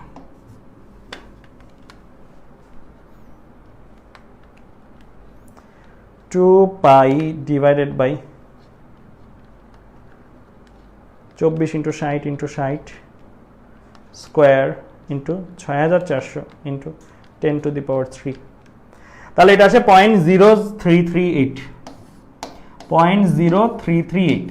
আমার এই ম্যাথটা করানোর উদ্দেশ্য বেসিক্যালি এই ম্যাথটা শেখানো না, আমার এই ম্যাথটা করানোর উদ্দেশ্য ছিল যেন তোমরা এই জায়গাটা থেকে বুঝতে পারো যে কেন্দ্রমুখী বল এই জায়গায় কে যোগান দিছে। এই জায়গাটাতে কেন্দ্রমুখী বলটা কে যোগান দিছে? কেন্দ্রমুখী বলটা এই ক্ষেত্রে আমার ওজন যোগান দিছে, রাইট? ম্যাথটা নিয়ে কারো কোনো কনফিউশন থাকা উচিত না, ফর্মুলা বসাইছি জাস্ট, শেষ। তাহলে এই ম্যাথটা যদি আমরা একটু টাইপ ভার্সনে দেখি, AC equal to omega square capital R 2 pi by capital T whole square, বসাই দিছি ভ্যালু, এটা আসছে। এখানে কেন্দ্রমুখী বলের যোগান দিছে কে? অভিকর্ষ বল। এটা একটু লিখে রাখো, কারণ আমি আজকে যত পসিবল কেন্দ্রমুখী বলের যোগানদাতা আছে সবাইকে নিয়ে আসবো আজকের ক্লাসে, ঠিক আছে? সো তোমাদের সামনে অনেকগুলো জায়গায় ক্লিয়ার হয়ে যায় প্রত্যেকটা জিনিস। এখানে কেন্দ্রমুখী বলের যোগান দিছে কে? অভিকর্ষ বল। এই লাইনটা একটু লিখে রাখো, এই লাইনটা একটু লিখে রাখো।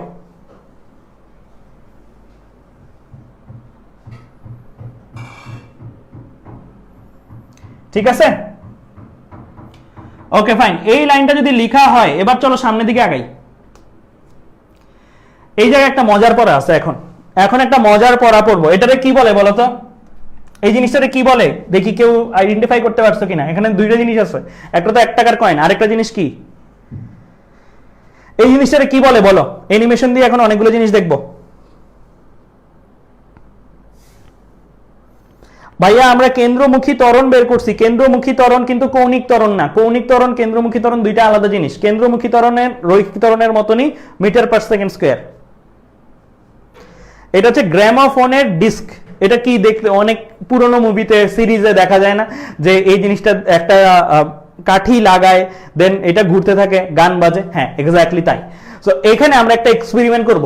এখন আমরা এখানে একটা এক্সপেরিমেন্ট করব, খেয়াল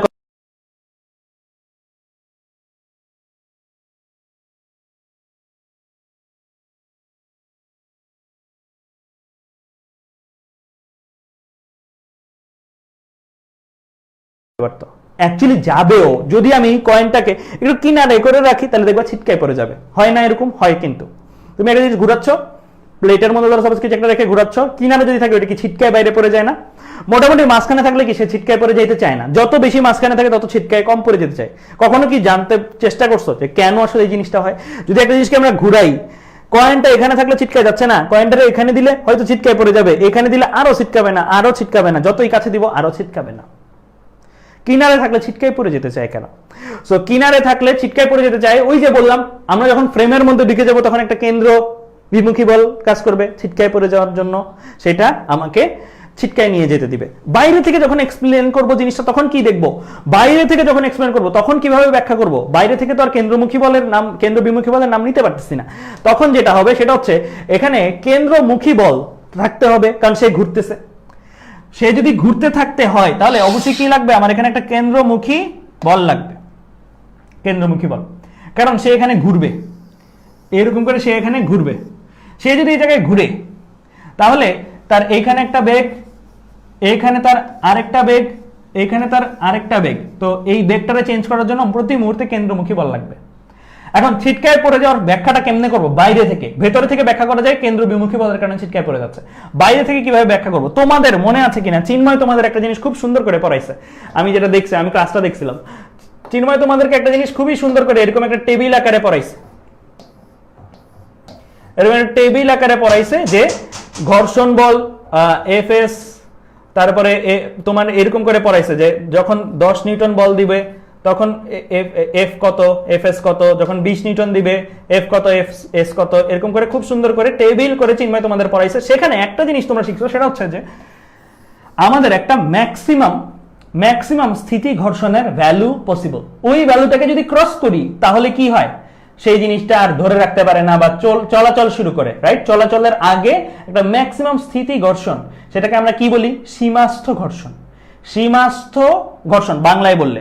সো যখন আমার সীমাস্থ ঘর্ষণের ভ্যালু কিন্তু ফিক্সড হয়ে যায়, কিসের উপর ডিপেন্ড করে? সীমাস্থ ঘর্ষণের ভ্যালুটা ফিক্সড হয়ে যায়। এই যে গ্রামোফোনটা আছে, কয়েনটা আছে, এই দুইটাতে কি সারফেস আছে? এই দুটো যখন একটা একটার উপরে বসে তখন এই দুইটার মধ্যে তো একটা মানে সারফেসের মধ্যে একটা অমসৃণতা আছে। যতই অমসৃণ ততই কি সীমাস্থ ঘর্ষণের মান বেশি পাবা। যত বেশি মসৃণ, এখানে সাবানের ফেনা দিয়ে দাও, সীমাস্থ ঘর্ষণের মান কমে যাবে।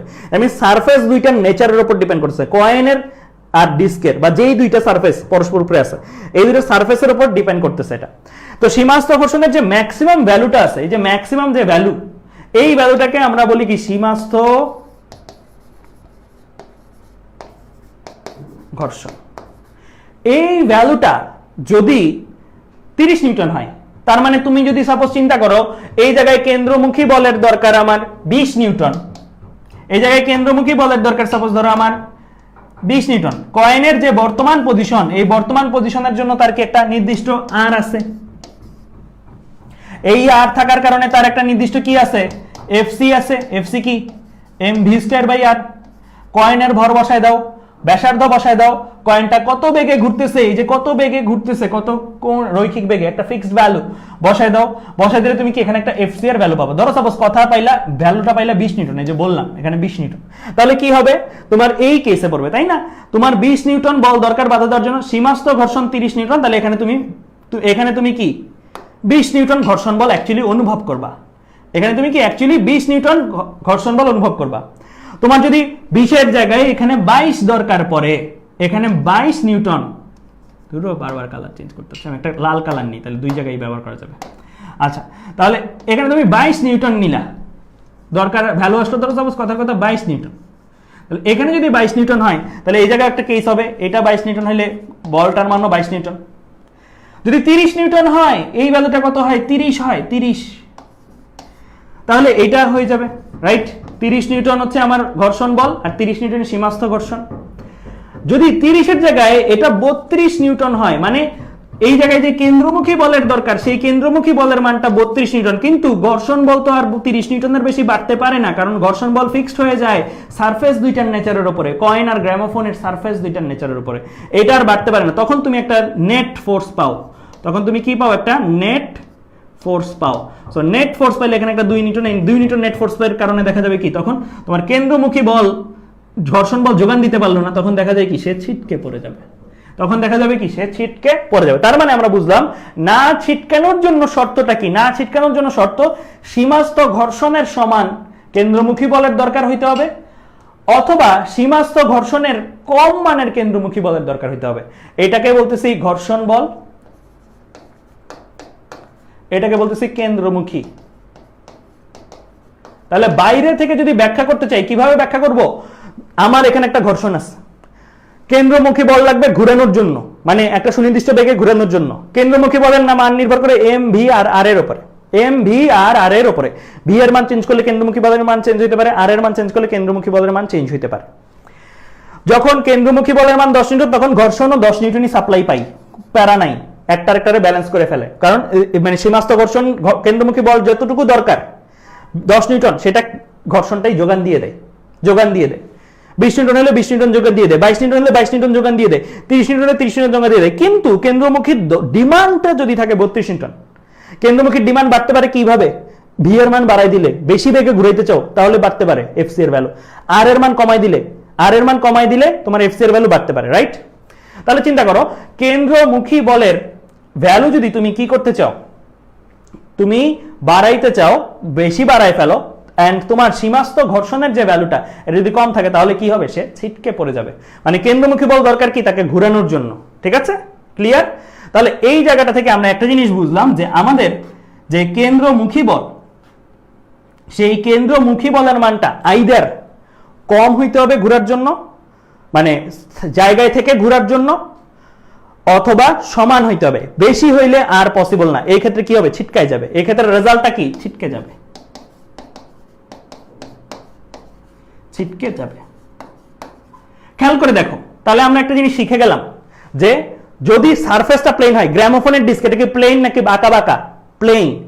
সারফেসের মধ্যে রাফনেস থাকতে পারে, অমসৃণতা থাকতে পারে, বাট জিনিসটা তো সমান। উঠায় রাখছে এক পাশ, নামায় রাখছে এক পাশ, এরকম তো না। যদি সমতল এরকম ডিস্ক হয়, সেইটার মধ্যেও কিন্তু কি হওয়া সম্ভব, ঘোরা সম্ভব, ঘর্ষণ বলের কারণে। এন্ড ঘর্ষণ বল কতটুকু পর্যন্ত অ্যালাউ করবে ঘুরতে, কতটুকু কেন্দ্রমুখী বল পর্যন্ত, যতক্ষণ পর্যন্ত ঘর্ষণ বলের মান সীমাস্থ ঘর্ষণের মানের সমান না হচ্ছে। তাহলে চলো এই যে জিনিসগুলো বললাম ভাইয়া, এই জিনিসটাকে একটা সামারি আকারে যদি লিখি, সামারি আকারে লিখলে এটা লিখবো খাতায়, সীমাস্থ ঘর্ষণ কেন্দ্রমুখী বলের চেয়ে বেশি হবে বা সমান হবে। একটু আগেই দেখছি যে কেন্দ্রমুখী মানটা যদি বেশি হয়ে যায়, কেন্দ্রমুখী বলের মানটা যদি বেশি হয়ে যায় তাহলে কি আর এই জিনিসটা সম্ভব হয় না। সীমাস্থ ঘর্ষণের ভ্যালু চিন্ময় তোমাদের শিখাইছে, মিউ এম জি। মিউ কি ঘর্ষণ গুণাঙ্ক, এম কি ভর, আর জি কি অভিকর্ষ ত্বরণ। বেসিক্যালি এটা ছিল প্রতিক্রিয়া বল। এই ক্ষেত্রে যেহেতু প্লেন সারফেস, প্লেন সারফেসের উপরে একটা জিনিস থাকলে তার উপরে প্রতিক্রিয়া বল কি, তার ওজনের সমান। এমন হইতো সারফেসটা যদি এরকম আনত বা বাঁকা হইতো তাহলে আরেকটা মান হইতো, তাহলে আরেকটা মান হইতো। এটাও সারফেসটা তো সমতল, রাইট?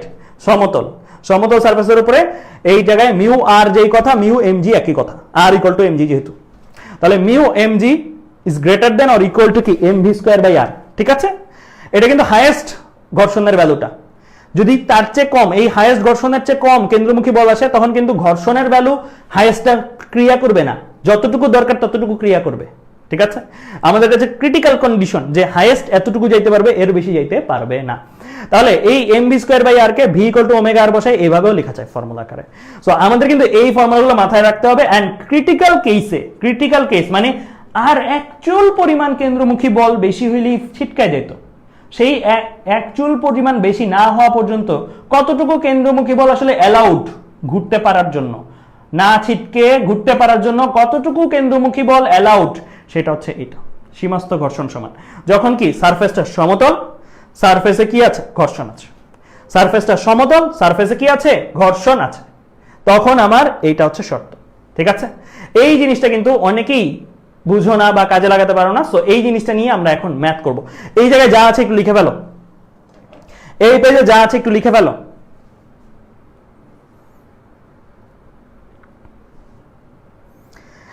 এই পেজে যা আছে লিখে ফেলো।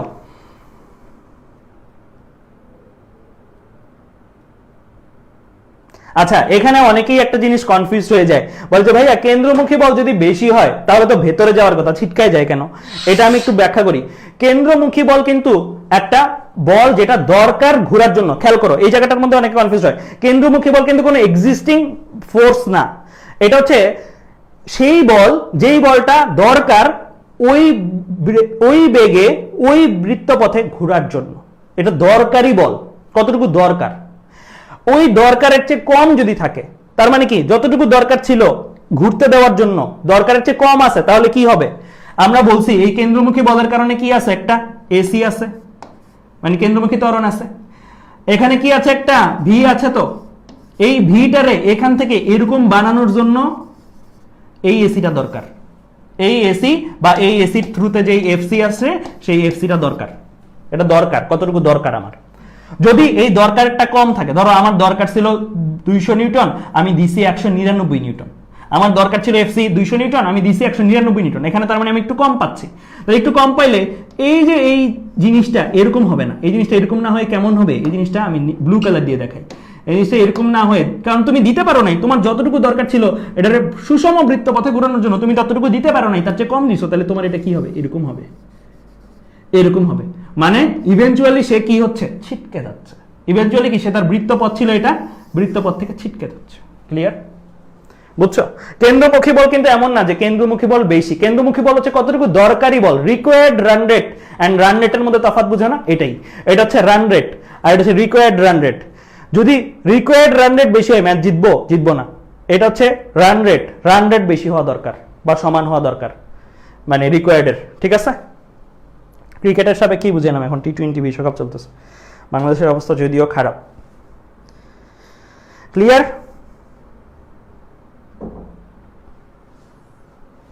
ওকে, তাহলে চলো এই পেজটা লেখা হইলে এবার চলো সামনের দিকে আগাই। এই প্রবলেমটা একটু লিখে ফেলো, এই প্রবলেমটা আমি করে দিব, এটা একটু লিখে ফেলো, তারপরে আমি তোমাদের বেশ কয়েকটা প্রবলেম দিব।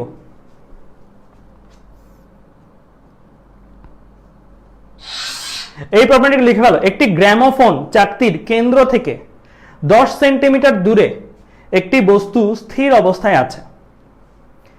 যদি বস্তু ও চাকতির মধ্যে ঘর্ষণ গুণাঙ্ক 0.3 হয়, তবে চাকতির আরপিএস মানে রেভলিউশন পার সেকেন্ড অথবা রোটেশন পার সেকেন্ড মানে প্রতি সেকেন্ডে কয়বার ঘুরে, সর্বাধিক কত হলে বস্তুটি চাকতি থেকে উৎক্ষিপ্ত হবে না।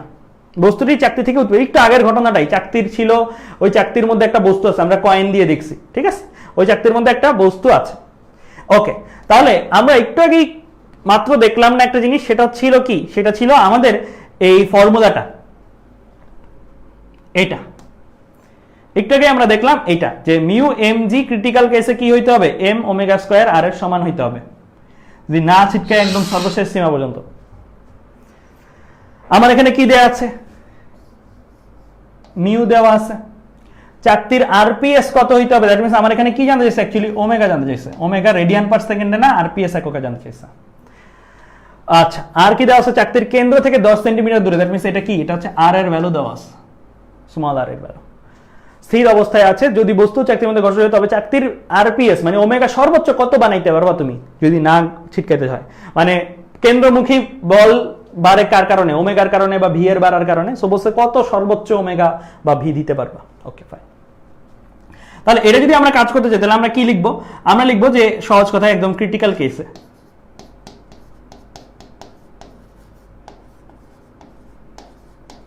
তো ক্রিটিক্যাল কেসে আমি কি লিখতে পারি, আমি লিখতে পারি কিনা এই যে এরকম, ভাষায় কিভাবে লিখবে এটা একটু পরে দেখাচ্ছি, টাইপিং ভার্সনে আছে, আমি চিন্তাটা দেখাচ্ছি। ঠিক আছে? তাহলে এটা কি এম ভি স্কয়ার বাই আর, বা ওমেগা যেহেতু বের করবো একবারে ওমেগার ফর্মুলা লিখো। এখানে কি লিখছি ভাইয়া, এখানে লিখছি সীমাস্থ ঘর্ষণ, এখানে কি লিখছি কেন্দ্রমুখী বল, দুইটা সমান হবে ক্রিটিক্যাল কেস। ওকে, তারপরে আমি এখান থেকে হিসাব করব, হিসাব করে আমি কাকে বের করব, ওমেগাকে বের করব। আমার এখানে এম আর এম কাটাকাটি চলে যাচ্ছে, তাহলে ওমেগা যদি বের করতে যাই, ওমেগা গুলো কি লেখা যায়, root over mu g divide by r, তাহলে মিউ এর ভ্যালু বসাও 0.3, জি এর ভ্যালু বসাও 9.8, আর এর ভ্যালু বসাও, আর এর ভ্যালু কত বসাবো, আর এর ভ্যালু 10 সেন্টিমিটার, দ্যাট মিন্স 0.1 মিটারে বসাও। ঠিক আছে? তাহলে এখানে হিসাব করো, হিসাব করে দেখো কত আসে, হিসাব করে দেখো কত আসে, 0.3 into 9.8 divided by 0.1, 5.422, 5.422। এককটা কি, রেডিয়ান পার সেকেন্ড, কারণ এসআই এককে বসাইছি। আমার কি রেডিয়ান পার সেকেন্ডে দিলে হবে না, আমার নিতে হবে কি রেভলিউশন পার সেকেন্ড, মানে রেডিয়ান পার সেকেন্ড থেকে আমার কনভার্ট করতে হবে কি রেভলিউশন পার সেকেন্ডে। এখন রেডিয়ান আর রেভলিউশন এই দুইটার মধ্যেই তো কাহিনী, রাইট? রেডিয়ান থেকে রেভলিউশন, সেকেন্ডে তো সমস্যা নাই, পার সেকেন্ডে। তাহলে রেডিয়ান থেকে রেভলিউশনে নেওয়ার সম্পর্ক কি, 1 রেডিয়ান কত রেভলিউশনের সমান, বা আমরা উল্টাটা শিখছি, 1 রেভলিউশন কত রেডিয়ানের সমান, 2 পাই রেডিয়ানের সমান, তো 2 পাই। তাহলে আমি এখানে রেডিয়ান আছে সেটাকে কি করব, রেডিয়ান আছে সেটাকে কি নিব, রেভলিউশনে নিব, কিভাবে, ভাগ করে, 2 পাই দ্বারা ভাগ করে। তাহলে এটাই কিন্তু আমার আরপিএস, রেভলিউশন পার সেকেন্ডটাই কিন্তু আমার আরপিএস।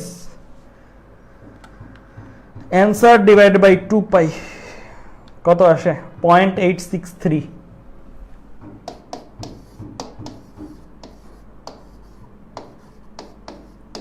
ঠিক আছে, বুঝছো এই ম্যাথটা?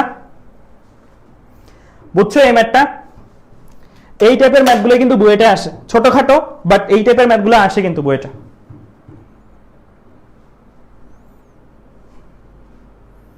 ক্লিয়ার? এই ম্যাথটা বুঝছো?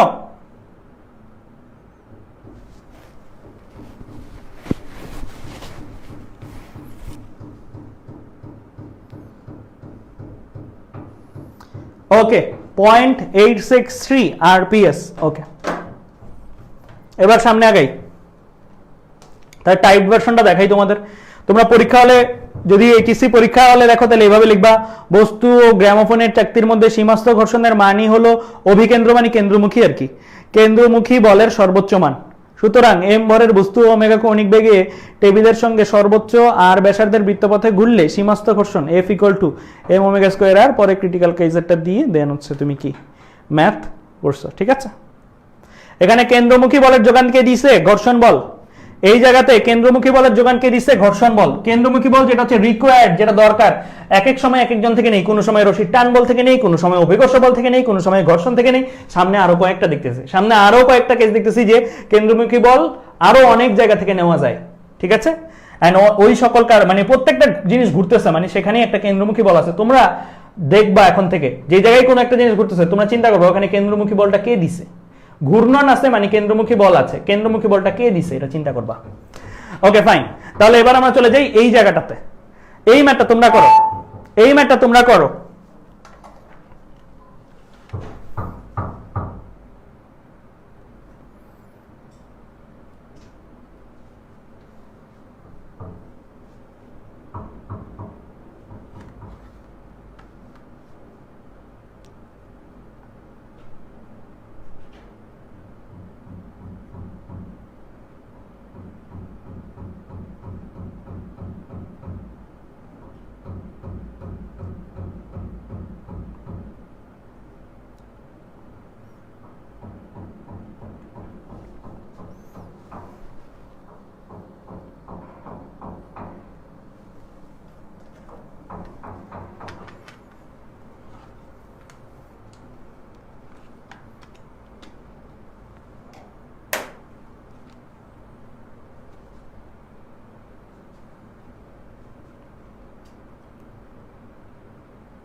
এই ম্যাথটার মাধ্যমে কিন্তু একটা জিনিস তোমাদেরকে বোঝাবো আমি, এই ম্যাথটার মাধ্যমে একটা জিনিস আলাদা করে তোমাদের বোঝাবো আমি, সেটা হচ্ছে যে এই ম্যাথটাতেই আমি একটা কথা দিয়ে শুরু করছিলাম আজকে, যে গ্রামোফোন বা এইরকম প্লেটে একটা জিনিস রেখে কিনারে রেখে ঘুরাবা, দেখবা কিনারের জিনিসটা ছিটকে যাচ্ছে। ওই একই জিনিস একই স্পিডে তুমি ঘুরাচ্ছ একটা জিনিসকে, বাট ওই বস্তুটাকে কিনারে না রেখে মাঝখানে রাখছো, তাহলে দেখবা কিন্তু ওই জিনিসটা ছিটকায় যাবে না।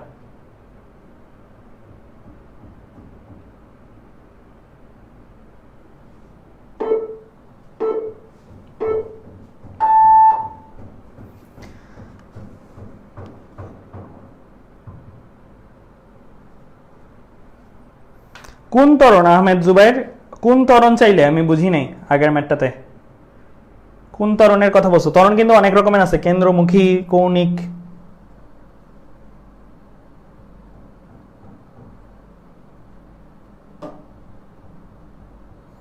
কেন্দ্রমুখী ত্বরণ চাইলে ভর দিয়ে ভাগ দিতা, কিন্তু ওখানে তো মনে হয় ভর ছিল না আগের ম্যাটটাতে।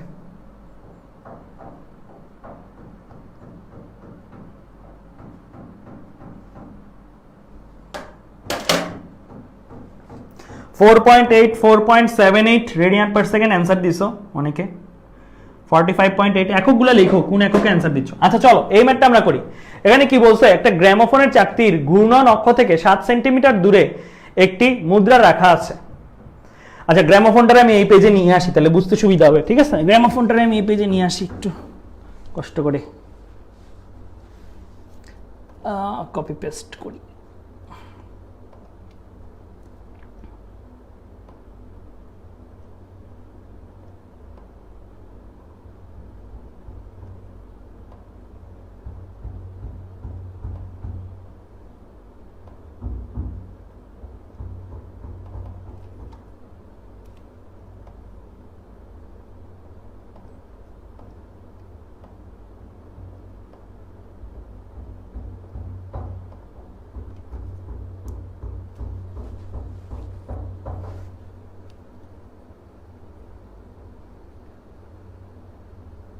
তো চলো এবার সলভ করি। এখানে কি দেখতে পাচ্ছ, গ্রামোফোনটা আছে, বলছে গ্রামোফোনের ঘুরতে আরম্ভ করে, দ্যাট মিন্স একদম আলটিমেট বা ক্রিটিক্যাল কেস কোনটা, এই যে এই ঘোড়াটা ঘুরতেছে, এটা ঘুরতেছে কত ইয়াতে, কত ওমেগায়, সেই ওমেগাটাকে আমরা নাম দিই ধরো সাপোজ ওমেগা 1। এই ওমেগা 1 এর ভ্যালু কত, প্রতি মিনিটে 60 বার, that means omega 1 equal to মিনিটে 60 বার, দ্যাট মিন্স আমরা বলতে পারি 60 RPM, right, 60 rotation per minute. এটা হচ্ছে কি ক্রিটিক্যাল কেসের জন্য প্রথম ক্ষেত্রে। এবার হলুদ কালার দিয়ে সবুজ কালার দিয়ে আঁকি। পরে কি করতে চাইছি, তখন মুদ্রাটি বাইরে দিয়ে চলতে আরম্ভ করে, যদি মুদ্রাটি অক্ষ থেকে 12 সেন্টিমিটার দূরে রাখা হয় তখন ঘূর্ণনের হার কত হলে মুদ্রার চলন শুরু হবে। তাহলে আমি এখন 12 সেন্টিমিটার দূরে, গ্রিনটা ধরো 12 সেন্টিমিটার দূরে এখন ঘুরতেছে, এই অবস্থায় যে 12 সেন্টিমিটার দূরে রেখে যখন ঘোরাচ্ছি, এই অবস্থায় ওমেগাটাকে আমরা নাম দিই ধরো ওমেগা 2। এখন আমাদের এখানে ওমেগা 2 যেটা, ওমেগা 2টা কত এটাই জানতে চাইছে, ঠিক আছে, ওমেগা 2টা কত এটাই জানতে চাইছে। ওকে ফাইন, দেখো দুই ক্ষেত্রে মুদ্রা আর ডিস্কের পরিবর্তন আছে, লাল ক্ষেত্রে সবুজ ক্ষেত্রে মুদ্রা আর ডিস্কের পরিবর্তন আছে, তোর হচ্ছে না, মুদ্রা আর ডিস্ক অলওয়েজ একই। তাহলে মুদ্রার সারফেস, ডিস্কের সারফেস, দুইটার সারফেসের সীমাস্থ ঘর্ষণের মানও একই, রাইট।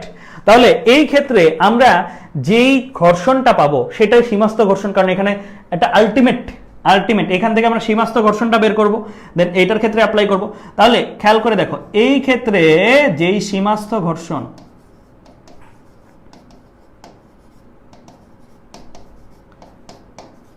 এই ক্ষেত্রে কি একই সীমাস্থ ঘর্ষণ না? দুই ক্ষেত্রে সীমাস্থ ঘর্ষণের কি পার্থক্য হবে না? কারণ সীমাস্থ ঘর্ষণ কার উপর নির্ভর করে, মুদ্রা আর ডিস্কের সারফেসের উপরে। সারফেস তো চেঞ্জ হয়নি, সারফেসও চেঞ্জ, ঘুরানো চেঞ্জ হয়েছে, সারফেস চেঞ্জ, তার মানে এটার ক্ষেত্রে ভ্যালু যদি এফ হয়, এটার ক্ষেত্রে ভ্যালু হচ্ছে এফ, একই ভ্যালু। তাহলে আমি বলতে পারি না F equal two F, right. একটা হচ্ছে প্রাথমিক ক্ষেত্রে, একটা হচ্ছে শেষের ক্ষেত্রে। আবার এই এফটা কার সমান, এই ক্ষেত্রের এফটা বের করা যাবে না, এই ক্ষেত্রের এফটা কি, আর ক্রিটিক্যাল কেস বলা আছে যে তখন মুদ্রাটি বাইরের দিকে চলতে আরম্ভ করে, দ্যাট মিন্স এই 60 আরপিএম যখন আর1 মানে কি, প্রথম ক্ষেত্রে ব্যাসার্ধ কত 7 সেন্টিমিটার, 7 সেন্টিমিটার যখন, তখন কি হয়, তখন যেই কেন্দ্রমুখী বলটা তৈরি হয় সেটা ক্রিটিক্যাল কেস সৃষ্টি করে এখানে, দ্যাট মিন্স সীমাস্থ ঘর্ষণ ইকুয়াল টু কি, কেন্দ্রমুখী বল। এইখানে এই দুইটা মানের জন্য যে কেন্দ্রমুখী বলটা আছে ওইটাই সীমাস্থ ঘর্ষণের মানের সমান, কারণ ক্রিটিক্যাল কেসে সীমাস্থ ঘর্ষণ ইকুয়াল টু কেন্দ্রমুখী বল। তাহলে আমি এই দুইটার জন্য যেই কেন্দ্রমুখী বল অর্থাৎ এম ওমেগা স্কোয়ার আর ওমেগা 1 আর1 দিই, পাবো এইটাই কি এই ক্ষেত্রে সীমাস্থ ঘর্ষণ, আর এই ক্ষেত্রে সীমাস্থ ঘর্ষণ যায়, এই ক্ষেত্রে সীমাস্থ ঘর্ষণ একই, কারণ সারফেস একই, পদার্থ একই।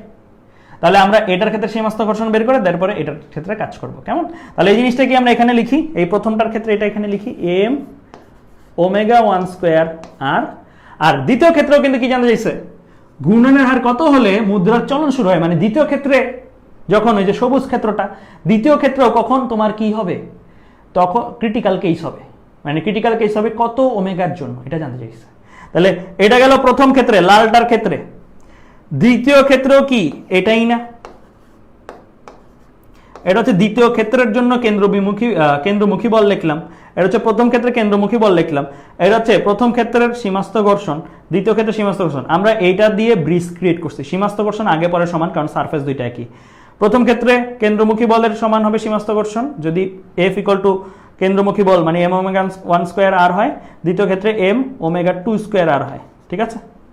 এখন আমরা এই জায়গা থেকে ইজিলি কি বের করতে পারি, ওমেগা 2 কে বের করে ফেলতে পারি না, ইজিলি ওমেগা 2 কে বের করে ফেলতে পারি। সো চলো বের করি আমরা। ওমেগা 2 ইকুয়াল টু কত আসবে, ওমেগা 2 ইকুয়াল টু আসবে ওমেগা 1 স্কোয়ার আছে তো, তাহলে ওমেগা 1 স্কোয়ার আর রুট হয়ে ওমেগা 1ই থাকবে, রুট ওভার থাকবে কত আর1 বাই আর2। তাহলে ভ্যালু বসাই দাও, ওমেগা 1 এর ভ্যালু জানো 60, আরপিএম ই বসাচ্ছি আমি, কেমন, আমি আরপিএম ই বসাচ্ছি, তাহলে এটাও আরপিএম ই পাবো, এটা আরপিএম বসাচ্ছি, এটা আরপিএম ই পাবো, রুট ওভার আর ওয়ান এর ভ্যালু কত 7 সেন্টিমিটার, সেন্টিমিটারই বসাচ্ছি। পরে কত 12 সেন্টিমিটারে বসাচ্ছি। তাহলে সেন্টিমিটার সেন্টিমিটার কাটা, তাহলে আমার ঝামেলা নাই। তাহলে আমি এখানে হিসাব করে দেখি কত আসে।